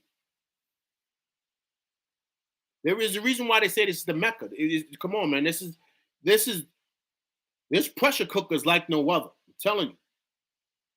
I'm telling you. And when the Knicks are buzzing and they're one of the top 10 teams in the league, the Garden is the hottest ticket in town. The hottest ticket. Bigger than the Yankees, Giants, Jets, all that. The Mets. The hottest ticket in town to be in the Garden.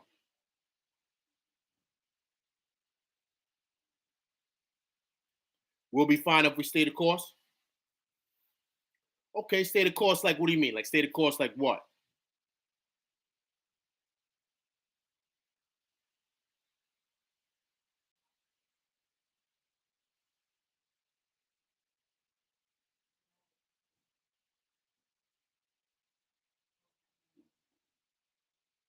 Stay the course. I'm listening. Stay the course like what? Like, what do you mean?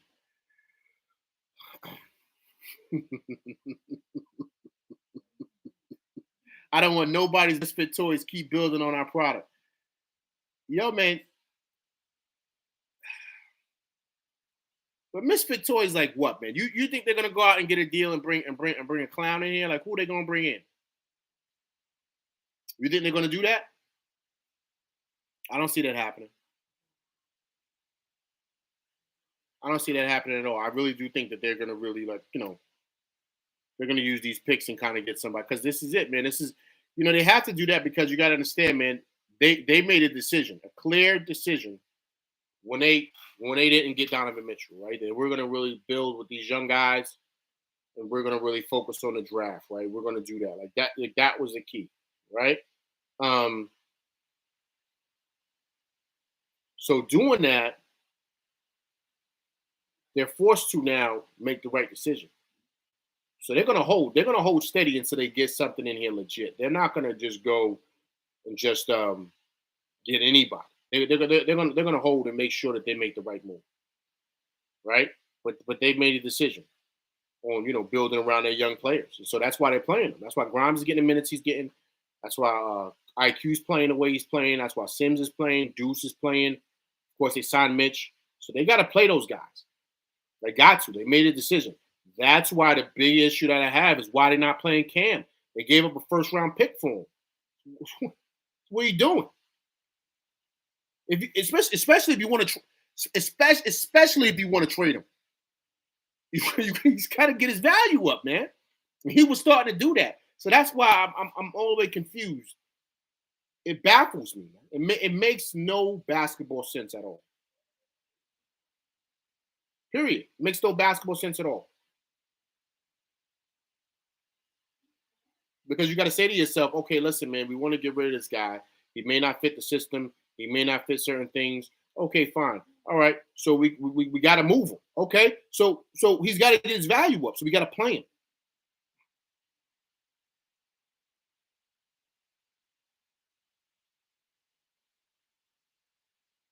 I agree with that, man. But what is that based on, man? That's based off of schemes. Schemes. Forget the guy. Forget the guy's name from what is it? What is it? What is it? What is it? What's his name? What's the guy? Hey guys, what's the guy's name from the 76ers that scorched us this weekend? Is it Nang or something? Don't give me. I'm sorry, man. Just help me out. Forget the guy's name. But he said, "Yo, man, there you go. See, I knew I was close. I don't know how to pronounce that. Niang Yang. Okay, Niang Yang. All right. But he said, yo, man, I don't know what they were doing. He said, man, I haven't seen that coverage since college. So he's telling you what the hell. So once again, the players aren't doing that, man. Actually, exactly. It's been coaching decisions. Period in the story. It's nothing else. That's it. And May, you're right. We're very close. We just need a few more years and experience of players. But the players are showing you now. They're showing you how good they were. But you know what's crazy? They were showing this last year. They were showing glimpses. That's why everyone was so upset last year saying, yo, play the young guys. They were showing glimpses, man, of this. Grimes was showing this. IQ was showing this. Deuce was showing this. He was showing glimpse. We were seeing it. And as fans, listen, guys, I play ball. I play ball in high school and college. So when you play, like, you know, like, if a guy's good or not. You say, okay, nah, he's pretty good, right? So then you play with him again. You say, wow, he's legit. He's not a scrub. So we're watching with our eyes. We say, yo, this guy's pretty good. We've watched him enough to determine if he can play or not. So then you say to yourself, excuse my language, well, why the fuck isn't he playing? Why not? Why isn't Tibbs getting more minutes and this guy ain't giving us nothing? So then we're losing games. So then you're saying, wait a minute. Why won't he give this other guy an opportunity, like Grimes or whomever? Then you have all these bogus reasons why, right? So then it gets frustrating as a fan because you're saying to yourself, man, this is some BS. This is straight BS. You know what I'm saying? Like honestly. And that to me is the biggest frustration. And so now you're seeing these guys play. And you're saying to yourself, I knew it. You're saying, I knew it.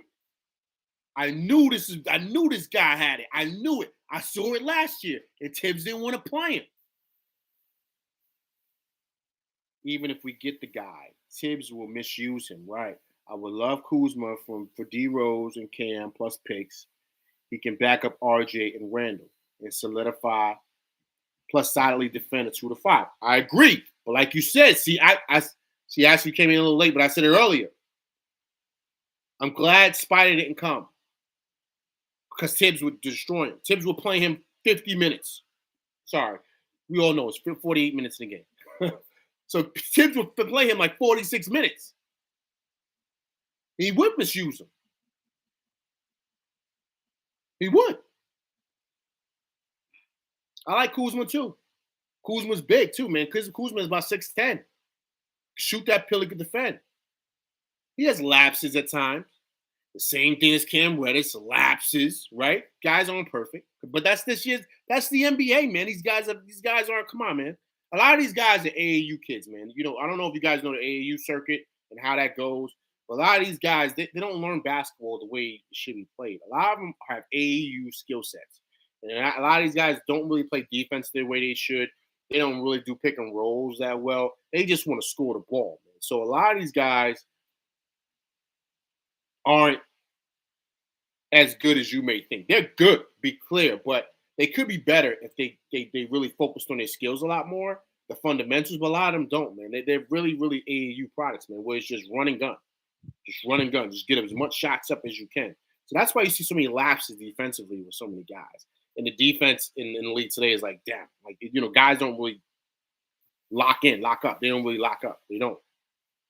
You know, you see it all the time. I've seen John Morant, man. He's just lazy on defense. Sometimes he gets steals and blocks, but he's not locking anybody up. He ain't doing that. He's trying to score the pill, right? You see Zion locking up? He don't. Nah, man. Them guys, I mean, he gets a couple of blocks here and there, but I'm talking about just shutting somebody down. Right. There you go, man. Now you see what I'm talking about. They have it. They don't sit, they play AAU, man, which is run and gun. Get up as many shots as you can. Period. That's what a lot of these guys are. A lot of these young guys, man. Remember, they're only like maybe 4 or 5 years removed from high school. A lot of these guys are young. Remember, Spider's 25. RJ's 22. How old is Deuce? Deuce is about 21, 22. Right? All these guys are young, man.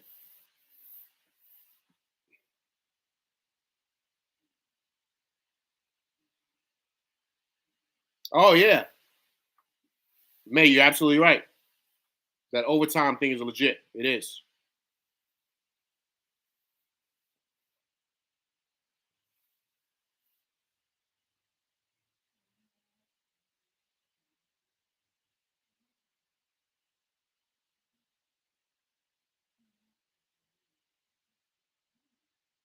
Dude started and played 25 plus minutes in one game last year.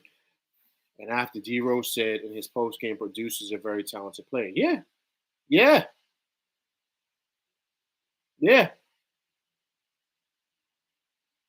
But the Tibbs play him? No. Guys, this is not rocket science, man. We all know what we saw last year. We've all, just because some of you guys may not have played like I played, but you watched the game. You watched it for years. You know who's a good enough player. He's playing the league. You see what he's doing. You say, wow, it's like anything. Let me see a little bit more of this guy. Why don't you play him a little bit more? Let's see how he does. Let's see his positives and his negatives, right? Let's see what he could do because I think he could help this team. Like, you mean to tell me, look at that Sims. You see how Sims is playing now? That he couldn't rip, yo, Lion, man, I appreciate you coming through, man. Come through next time. I'm definitely going to be doing these a couple times during the week, man. So I appreciate you coming through, Lion, man. I truly, truly do. Happy holidays to you and yours, my man. I appreciate you.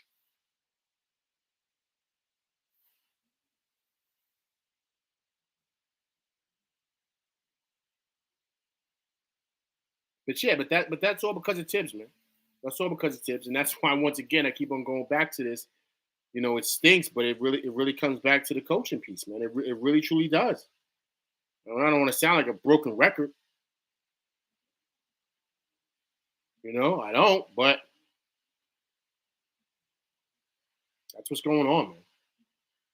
And it stinks. It does. But what are we gonna do, guys? Would you fire Tibbs if the Knicks lose these next three? Is Tibbs going? You firing Tibbs?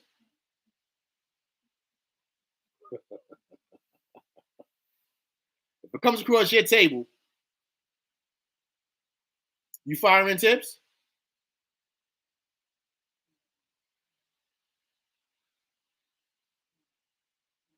Good question, huh? Good question. If they lose these next two, I think he's got to go. I think he's got to go, and I think you got to put a guy like Johnny Bryan in.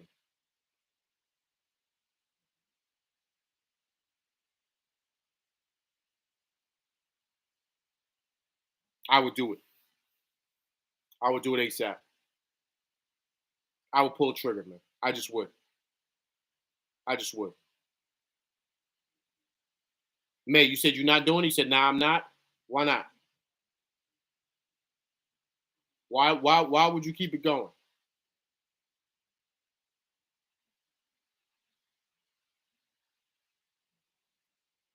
We're gonna man, we're gonna have to start over again anyway. Like with all right, man. With this team, the way it's structured, are we gonna win a championship in the next couple of years with this team? We're not. We're going to have to start over anyway because we're going to have to get some pieces in and some new direction. So it's the same thing. It's starting over. It's not like it's not. You know what I'm saying? It's the same. Just because we're getting somebody, it's not like you know what I mean. It's basically starting over.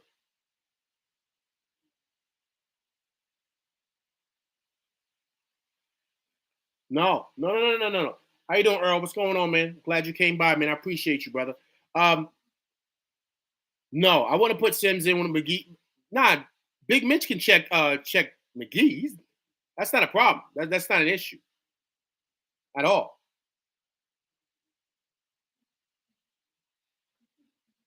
Ashley, thank you. Right? See, he had Burks last year. He had Burks running the one last year. Everyone was like, yo, what is this guy doing? Remember last year? He was Burks ain't here. Come on, man. 8 years shooting guard journeyman. Exactly. Just Tibbs, man.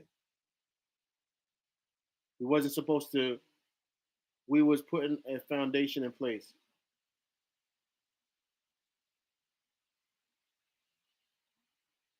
A foundation. Right, a foundation in place, yes, but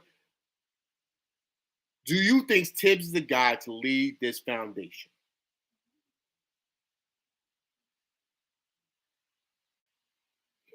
Ashley said, "I'm fine with Tibbs win or lose." I just Knicks built the cost effective. Why we are built for the post LeBron era. Tibbs has hit his ceiling. Thanks for the defensive foundation. Earl, I agree. I think. Listen, man. Once again, man. Like I hate, but something. Okay, something's got to give. Something's got to give. Something's got to change. It cannot stay the same. It just can't. Anything that's not grown is dead. That's evolution in life. So you have to understand, in order for us to grow, man, something's got to go. Something's got to change. It can't be the players. Tibbs has shown who he is. He showed it in Chicago. He showed it when he was in Houston. He showed it when he's here. He's the same. He's not going to get us to a championship, guys. He's just not. His ways are not what's good for the new NBA today. It's just not. It's just not. He's supposed to be a defensive stopper and all this stuff. He's not showing that. He's not. And the reason why he's not showing it, because these players are not those players that he grew up coaching. Not grew up, but grew up in the league when he was back there with Van Gundy. These are different players, man. That's why I stress the AAU thing. These are different players. These are different guys. So you got to know, you got to change with that. All these moves we not made for the right now, we built for 3 years from now. Right, but May, I hear you, but that's where you gotta look at management, right? Leon Rose, but this is Leon's boy, and he's trying to give him a chance. Because remember, once again, this is that CAA stuff. He's trying to give him a chance to kind of see exactly where he goes and what happens and what it's looked like. Because, like I said, that's his boy. But where are we going with it? Where?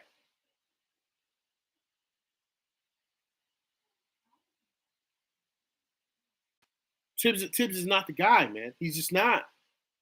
And of course, you don't want to focus and lock in strictly to that, but you have to be honest with what we see, what's going on.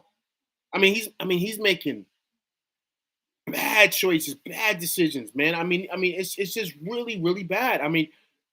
I was not once again.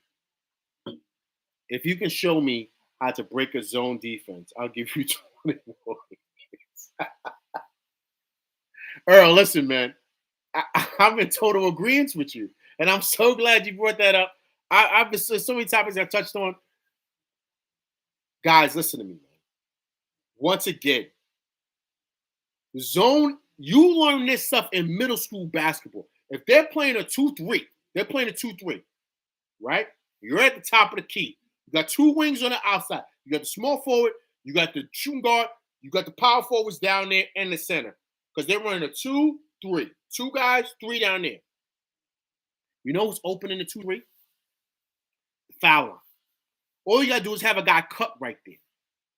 Or if you don't, you can send a screener up to screen for the guy with the ball to get in the middle. You got to get in the middle of the defense. You get in the middle, now you can shoot the pill, or you can pass it out here, pass it out there. Now you pretty much are in the heart of the defense. Now the defense is at your mercy. Now you can do what you want. That's simple zone. And then if they're crashing down, with the way the NBA shooters are, you know how you get them out of a zone? You knock down that trade ball. You knock that down a couple of times, they're going to get out of that 2-3. Easy. Man, how they're making accurate decisions. How? Where? What accurate decisions are they making?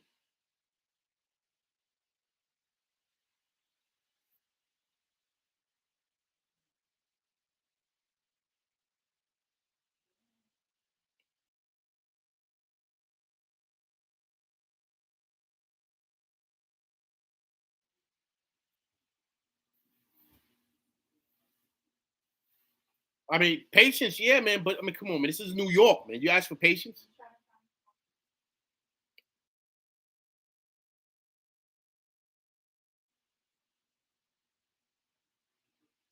All these moves was low money moves. Okay. Low money moves like what? Low money moves like what?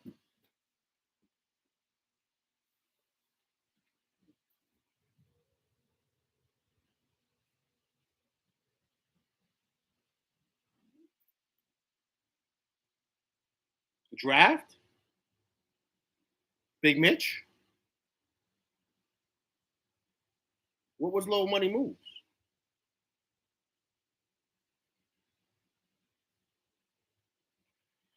They never tied up anything more than 2 years. I mean, what do you mean? Like as far as drafts go? I mean, like, what are you talking about? Are you mean as far as like coaches, or you mean as far as or as far as like Randall and those guys? Like, what do you mean? Like, because I'm trying to see which direction you're going with this.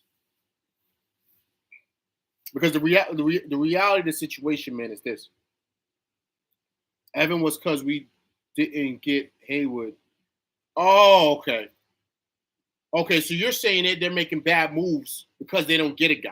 Okay, well, I mean, they proved this year that they didn't want to do that, right? Kemba was calculated gamble. Agreed. They were looking for more scoring. Then that's what happened. Remember the year, the lockout year, the biggest problem they had, they couldn't score the basket. They could stop people defensively, but they couldn't score. So that's why they went for Kemba, a scoring point guard, and Evan. What really helped Fourier was he lit up the Euro League that year. Oh, was it the Olympics? Was it the Olympics that year? What's the Olympics? 2020, 2021, right? Was that the Olympics? I don't know. But I think it was the Euro League. Whatever. It was the summer. He had a really good summer. He lit that league up. I don't know if it was the Olympics or the Euro League. And back in the States, everybody wanted him. They was clamoring for him, and the Knicks gave him that big deal. He came here. That's what happened with the Fourier deal. All our moves were accurate. Listen, man, I agree. Man, you're making great points. Okay, I don't want to just like downplay what you're saying. And I like the fact Evan was leading Magic to the playoffs every year. He's a solid player. No, he is. He is a solid player. I like Evan. I like what he does. But you gotta know who he is, right? Evan's not here to play defense. He's here to score, right? So you gotta know who he is. So you gotta like. But that's once again that's coaching, right? You gotta be mindful of who he is. You can't put him on the best scorer. You gotta put him on somebody who you don't expect to score. Like you gotta do that because he's not there for that. He's there to shoot. That's what he could do. He can shoot that pill. That's one thing we know he can do. Um, so he's not being used right, but I understand. But still, my biggest issue is that once again, it's not like a broken record. You got to play him. You can't just have him sit on the bench. You can't do that. We need his minutes and we need his fouls. We need those things to kind of spell to kind of get guys minutes to where they can kind of rest their legs and stuff. That has to happen. You can't have guys playing 40 minutes. So I like Evan. But I like Cam better because I think Cam could defend better and he's bigger. He's 6'8". He's longer. So I don't, once again, I just don't like the all or nothing type of thing with Tibbs. That's my issue with him. He's stuck in his ways and then he does all or nothing thing and just the whole, you know, it's just frustrating kind of see. And last night, I mean, that was one of the worst Knicks losses in a very long time, right? What would you say that's guys? What would you say this is as bad as? We going back to the Pat Ewing finger roll? I don't think none. I think this is up there with Reggie, man. I think this is up there with Reggie. I think it's up there with Reggie, man. I think it's up there with Reggie. I think Reggie might have an edge because if I'm correct, I think that was the playoffs, right?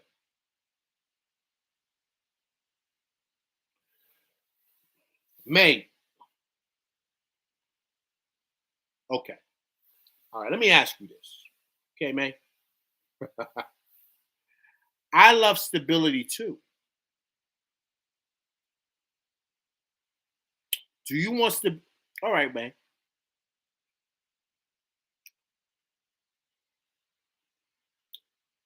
Let's say you have a relationship. It could be with a girl, your girlfriend, or it could be one of your best friends. but this person's just not doing a good job. Like they're treating you like crap, whatever. Do you stay just to keep the stability? Or do you say, nah, I need to kind of move on to something better because I feel I'm kind of like, wasting away here as far as friendships goes or whatever. Sometimes you move on to something better, right? Because you realize it's not working. It's the definition of insanity. Doing something over and over again, expecting a different result, right? That's right. So yeah, I want stability, but I want the right stability. Like it's gotta be the right. I'm just not gonna stay here because I want stability. I'm not gonna do that. It's gotta be the right thing. You understand what I'm saying? So I get you're right. But sometimes you gotta make these decisions, man, to get the right thing. You just don't stay because you want stability, my man. That's not good. You're not gonna win like that. You gotta make sometimes a choice because you just know in your gut. We have gut feelings. Like we know in your gut, they're saying this don't feel right. And with this tip, this don't feel right. And now guys are dropping like flies. This doesn't feel right. It just doesn't. He's playing Julius a ton of minutes, man. And Julius is tired. You can see it. I mean, he's gonna push through. He you said earlier, he is a warrior. But come on, man. It's not even we didn't even get to the All-Star break. These guys are shot already and finished.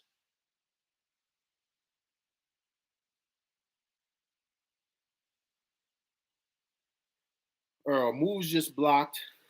Moves just blocked and held back the youth movement. These players could have been further along instead. We heard about earning your minutes in practice. There's nothing like man. Earl, shot something from deep. Headshot. Yeah, you're right on, man. You're right on. Practice, practice, practice. Right? That's what he stresses. Now, I was listening to that nonsense last year, and I was like, listen, man, look, I get the practice piece, right? But that's not it. You want guys to earn it. You already got your favorites. So it doesn't really matter how much practice you put in. You're going to play who you want to play. Period. Period. And like I told you, I used to play, man, so we would have tough practices. And in practice, man, you would kind of know, right? Like if certain guys are getting more playing time, you and another guy wants to play more, and excuse my language, he's busting his guy's ass in practice, you'll be like, yo, man, he should be playing. Because he's killing this kid in practice. How was he playing over him? That's happened numerous times in practices. I'm telling you. And guys are playing because they're the coach's favorite. For whatever reason. It could be a myriad of things. It could be, he likes the kid's mom. I don't know. It could be this is the principal's nephew or something. This could be a coach's son. I don't know. A whole bunch of reasons.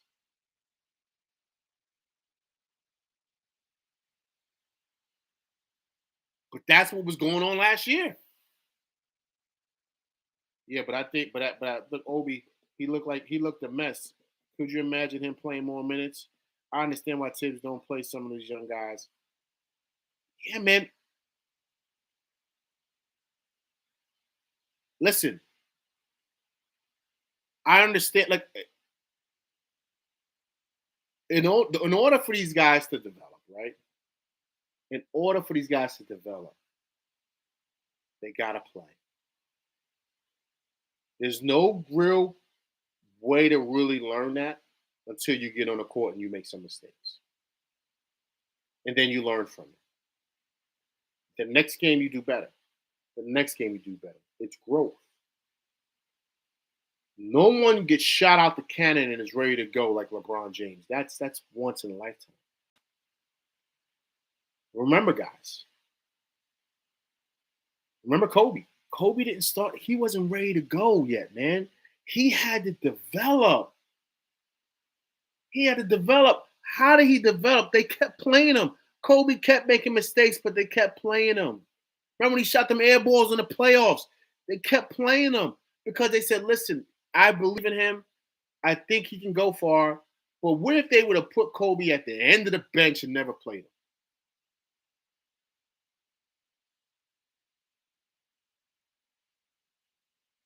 What if that would have happened? Think about it. So that's the only way you're going to learn, man. You got to play. You got to make mistakes. That's the whole purpose. If that's the place, why you even draft these guys? Why?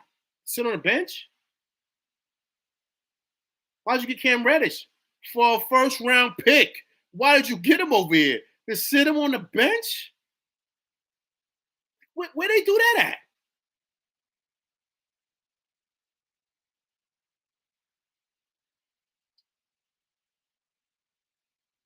Right. He had Eddie Jones, but he still played. How about that? That's my point. He still played, man. They didn't kill him. They didn't throw him at the end of the bench. They still played him. He got good minutes.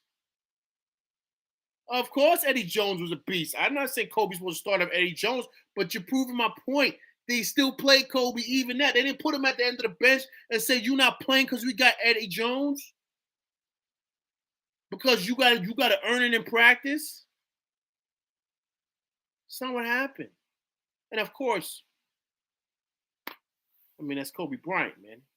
Rest in peace, right? I understand. But I'm saying that with every player, right? I'm just saying that. Remember, Jimmy Butler, think of Jimmy Butler, right? Jimmy Butler talked about that also too when he was in Chicago with Tibbs. He said it was tough to get on the court. Tibbs did not want to play him his first year. Like Tibbs, you know what I'm saying? This is Jimmy Butler now. It was the same issue. His second year, he got more minutes. But Tibbs didn't want to play him. His first year, Jimmy Butler didn't play at all coming out of Marquette.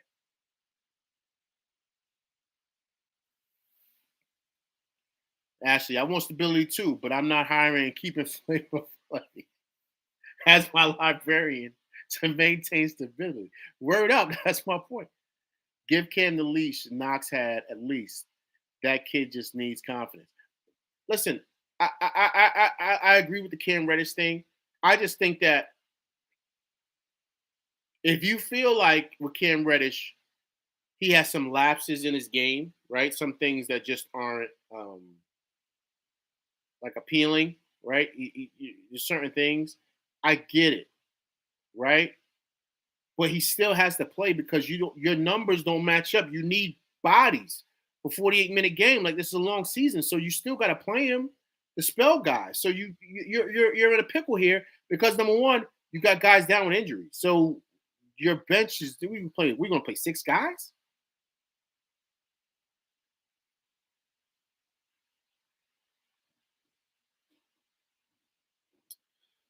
That May, I can't say that, man. I can't say that, Jimmy. That's not true with Jimmy Butler, man. Jimmy Butler was solid coming out of Marquette, man. He just but May, you don't know how good he is because Tibbs wouldn't play him. That's the point that I'm making. So yeah, we could say he didn't get good until D Wade got there. How do we know? We don't know because Tibbs wouldn't play him. Jimmy Butler confessed to that. He said that. Look, I'm not knocking that. I'm not. You could have a point. I don't know, but we weren't there. I'm going by what Jimmy Butler said, and he didn't play much his first year. He didn't at all. I think. Look, if you want to go back, I saw it. His first year, he didn't play at all, man. His minutes, Tibbs didn't play him.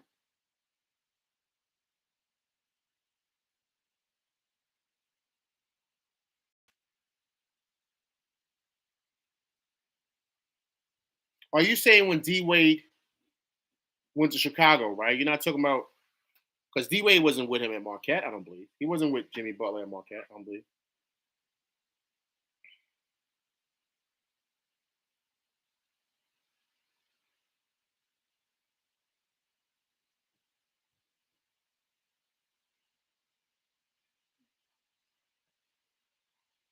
I mean, these are all great points, and I love it. I love a little conversation. These are all great points. I just think that something's got to change. Oh, on the Bulls. Okay, okay. Something's got to change here. Something's got to give. And this feels like the definition of insanity to me. It just does. And I'm all about stability. I'm with you. I agree. But it's got to be the right stability, man. You know, it's got to be the right stability, and it just doesn't feel right, man. It just doesn't. I'm telling you, it just from last year to this year, it does not feel right. It just doesn't. That's just stubbornness, guys. Taking oxygen shots on the court, cats in beach chairs on the beach. That's just stubbornness, guys. Taking oxygen shots on the court, cats in beach chairs on the beach on the bench.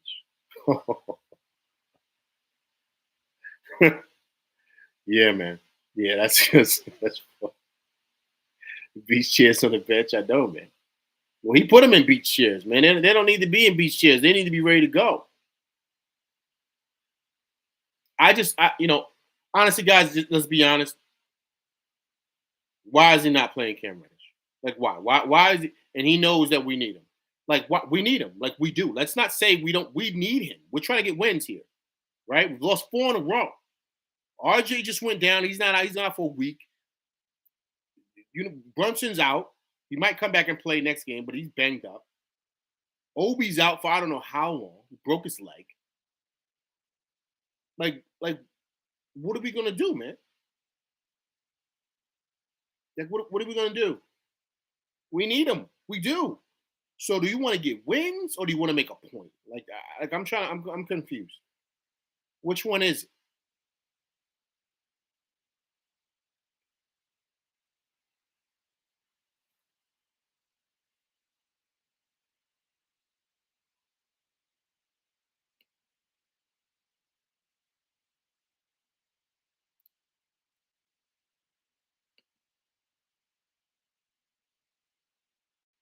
I mean, I don't know, man.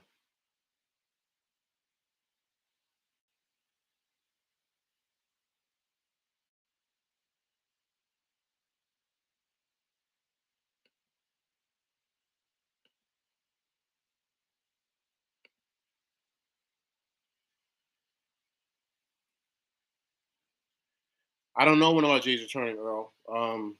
They said like a week, man. He's got a laceration on his finger. I don't know how he got that. I mean, he looked like he just was cutting. He just got a cut. I mean, I don't know what happened. I mean, some guys got long fingernails. I don't know what happened. He just went baseline, then he looked at his hand, and then they took him out. So I don't know if he needed stitches or what.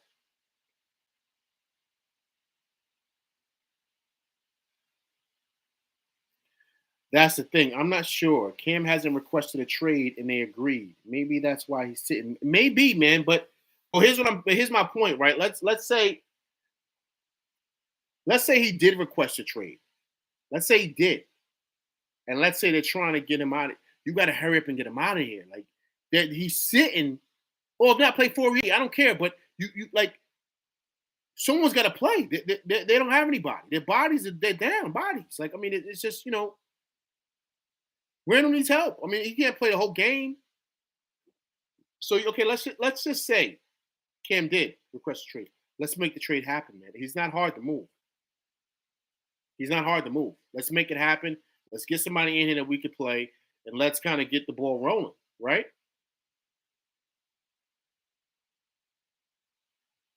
But if not, play the guy. Here's gonna be very interesting. I want to see what happens tomorrow night. I want to see what happens tomorrow night, and then I'll be coming back on live again that Friday. I want to see what happens Friday. I mean Thursday. Does he play Cam Reddish? Because RJ's not playing. He's out for a week. Does he play Cam Reddish or does he play Fourier?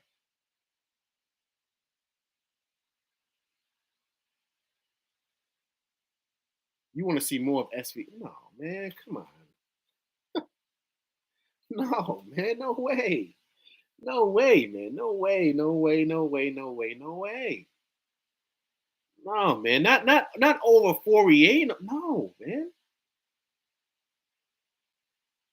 I agree with that, but he's not. Is it? Come on, man. Come on, man. Cam was what was Cam? Cam was like was a first round pick, man. He's not a scrub. This guy wasn't a first round pick. Cam was a legit. He's a legit All American, man. He was like all high school everything. He went to Duke. He was a come on, man. This guy's not a scrub. He's not playing for whatever reason, man, and that's a problem. That's why I say something's wrong with the coaching. Same thing with Fourier. We know Fourier's no bum. We know he's not. So why isn't he playing? We need help. So I mean, I'm just all the way confused. I just don't. So I don't. So yeah, he's 6'8". Okay, cool. There's a lot of 6'8" guys in the G League too. A lot of them. A lot of guys trying to get back in the league be in the G League also. A lot of those cats. A lot of those cats. But we got to see, man. We got to see what happens. We really got to kind of pay attention to. I think a lot of things are going to happen. A lot of things are going to be changed. I think there's going to be it's going to be some shakeups, man, the next couple of weeks if the Knicks don't get it right. I'm telling you.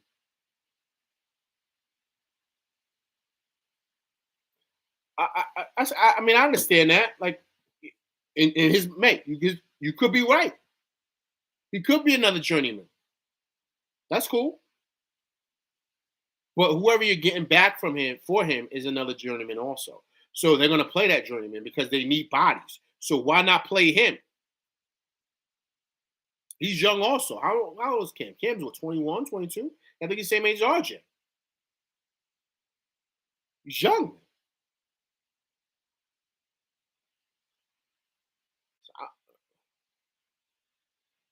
But that's what I mean. That's a frustration with everything that's going on here. Period. And I think for me, most importantly, just in watching the games, there wasn't nothing that I saw in watching the kid play that I said, okay, this kid, you got to put him on a bench and don't play him anymore. I didn't see any of that. There was some games where he might have had some issues. Like, I saw that. Like, but there wasn't one thing that I saw that I said, okay, he's to the bench. It's not a matter of no. It's not a matter of what I see. It's not a matter. It's not that. I don't see him to be. I'm not saying he's coming in and dropping 40. I'm not saying that. Or averaging 18 again. I'm not saying that. I'm saying he's an extra body. And he's an extra 6'8" long guy with upside that the Knicks can use to spell guys and give RJ a break, give Julius a break, Grimes a break for like 5 to 10 minutes. That's all I'm saying. But you don't just shut down the minutes totally. Like, I don't even agree with him shutting down Fourier's minutes totally. You can cut him, but we still need him because we need minutes. Because guys are going to get injured. But if guys aren't playing and they don't have their rhythm, so when guys go down and they get injured, you try to throw these guys back in, they've lost their rhythm. So now they haven't played long enough. They don't know. They like they've lost the touch. Like they're not in game shape, right? You can practice, but it's different than game shape. So they've lost that. That's because you just took minutes away. I didn't agree with that.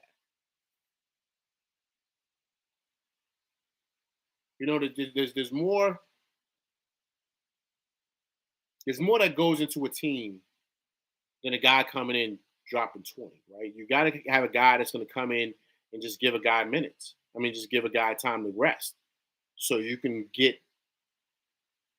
5-10 minutes out of him, to where the team can be able to kind of get their legs back and then win back. Then you say, okay, RJ, go back in for Cam. Cam, good minutes in there, man. We needed that. We appreciate you. That's what he's good for. He's a utility guy. That's it.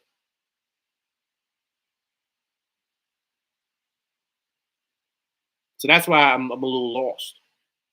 And even like watching like these games that the Knicks have lost, like, guys, the Knicks could have won all 4 of these games. They didn't get smoked. Like they should have won all 4 of these games.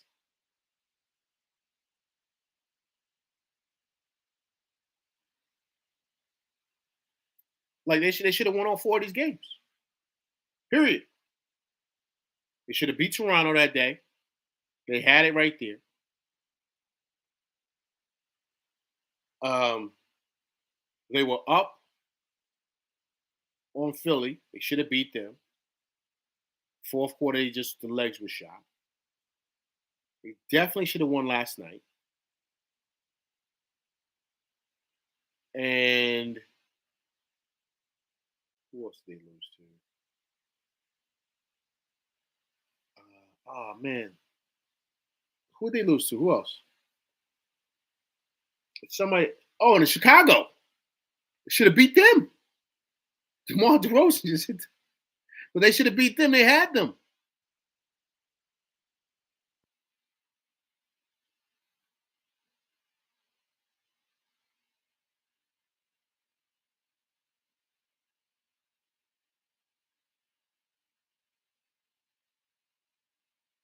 That's right. So we should have had all those games. Right? I think one game we shot 57% from the line. I forget what game that was. Was that Chicago game, I think? Or was it the Toronto game? It was either Chicago or Toronto. I think it was Toronto, man. I think it was Toronto. We shot like 57% from the line. We were like 21 for something. It was crazy.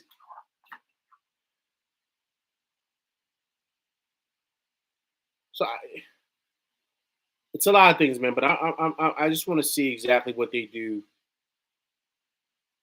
Yeah, we stole the first game from the Bulls. We smoked them in the second game. So I felt that third game in the Garden, we should have won that game. Even though the Bulls were giving us a fight, we had that to win, man. We missed too many free throws. But, DeMar DeRozan is a pro, man. He's a pro. He's got the total game. But remember, DeRozan's 33 years old, man. He's been in the league for over 10 years. Came out of USC, so he's a baller, man. He does it all. He don't shoot many threes, but that 15-footer is cash money, man. Cash money. He get anywhere on there. He do that hesitation, that cross. He do that step back. That thing is ball. I don't care where he's shooting from. Nah, it is hard to beat a team 3. It was 10 days. Right, 10 days. Like, it's hard to beat a team. It's the league, man. I get it. I think Zach LaVine came off that night, too. He had like 30. And that's tough to do. I do agree with that. But they still have the game, man. You got to finish teams out. You got to step on their neck, man, and knock them out. You got to finish them, right? But that's what the good teams do. They know how to finish. They know how to end. Also, too, last night too, which was always also bothering me. You got to pay attention to mismatches. Like Tim Hardaway Jr. was guarding Randall, like in crunch moments. I said, "Yo, feed it to Randall in the post. Let him get busy. The double team's gonna come. Let him swing it and be ready to fire as soon as he's getting it, because he's swinging it to you, whoever it is, whether you're at the top of the key or whether you're on the wing or wherever. Be ready, because the double team is coming. Because look who he's got on him. I didn't understand that either. Tim Hardaway Jr. was guarding Randall. I was like, yo, give it to him in the post. But Randall want to be at the top of the key. That's where Tibbs got to call timeout. And he's got to say, listen, man, this is what they're running. Who's guarding? Tim Hardaway. Take him down the post. If double comes, swing it. Whoever swings it, be ready to shoot or dribble drive. Drive and dish, whatever. But be ready. But we feeding that monster every single time. It's winning time. You got to know your spot on the floor. We got to go with the mismatches. That was a total mismatch with Hardaway guarding Randall. I could not understand why they did not exploit that as more than they did. Randall could have 40 last night. Easily. I just.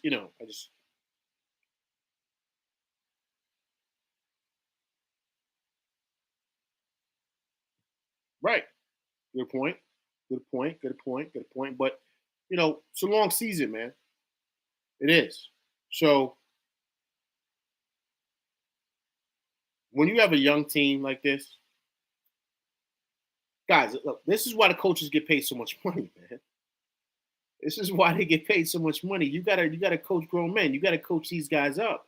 You gotta really help these guys and teach them the ropes. You have to. The only way they're gonna learn is by playing, yes, but in playing, you gotta mentor them through this.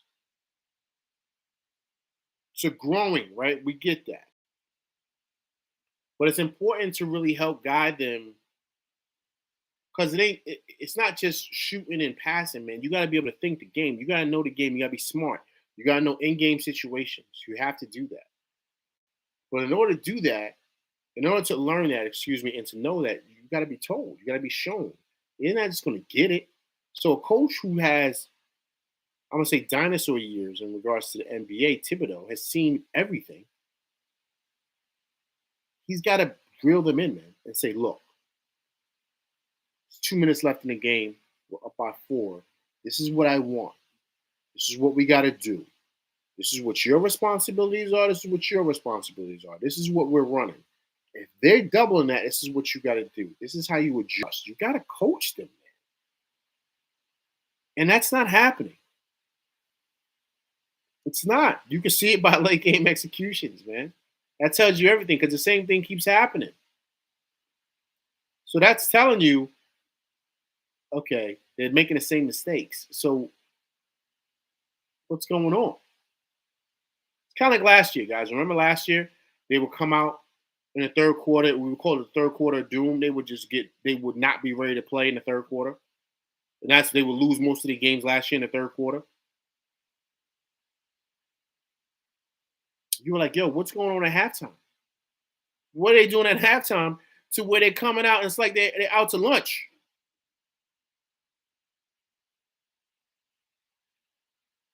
Right. Agreed. Agreed. Agreed. This is Grimes' first time around, man. I get it.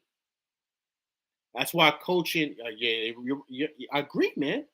But that's why coaching is so vital, man. It's so important now for them. You're absolutely right. But that's why coaching is so key because they're learning, man. They're learning on the job. So they got to be shown how to win and how to lose, but how to win the right way and how to make the right decisions coming down the crunch, like crunch time, which I call winning time. This is the time. This is when you get paid the big bucks. You don't get paid the big bucks in the first quarter. You get paid the big bucks in the fourth quarter, like what Luka did last night.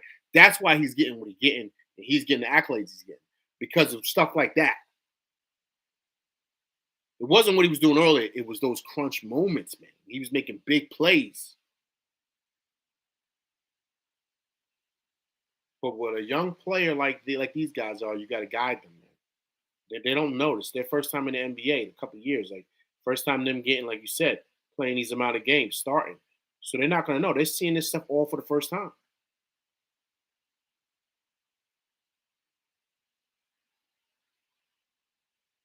So you got to really help, really guide them and show them, okay, this is the way to go.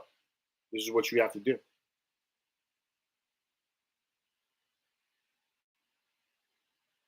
Yeah, I mean, I see it too, man. I mean, I see it. I do see I see a lot of upside. I really, really do. But I also understand that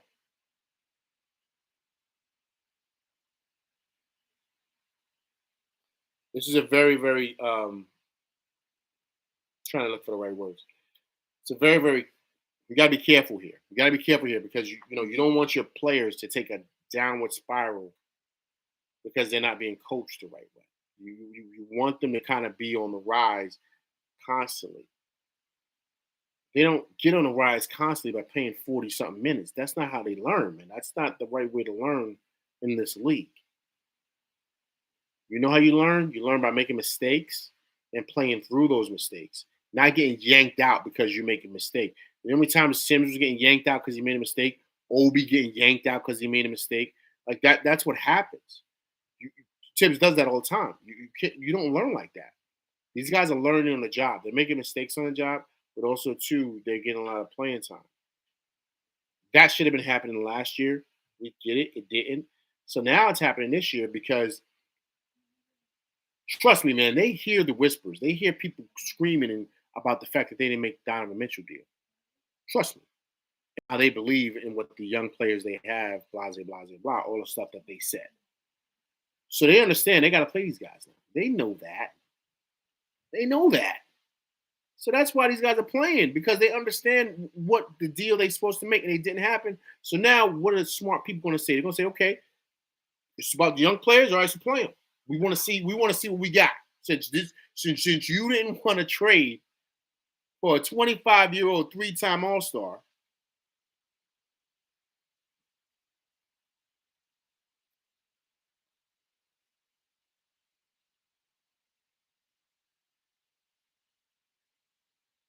So we got to see. We got to see what happens. We do. Listen, guys, I'm about to run up out of here, man. Listen, this is my first live. I appreciate you guys coming by, man. I'm definitely going to be back on here Friday, recapping the game Thursday, but I'm also going to do my quick hitter on my show for the game, for the outcome of the game on Thursday. So please come through to that. Check it out. Subscribe, please. But yeah, I appreciate you guys coming by, man, and really listening to my live. It's my first time. So I appreciate all you guys coming through, hitting the like button. It's truly, truly appreciated, man. All right. Happy holidays to you and yours, and hopefully we can pull out one in San Antonio tomorrow. All right. Listen, I'm LV Live, and I'm out, people. Peace.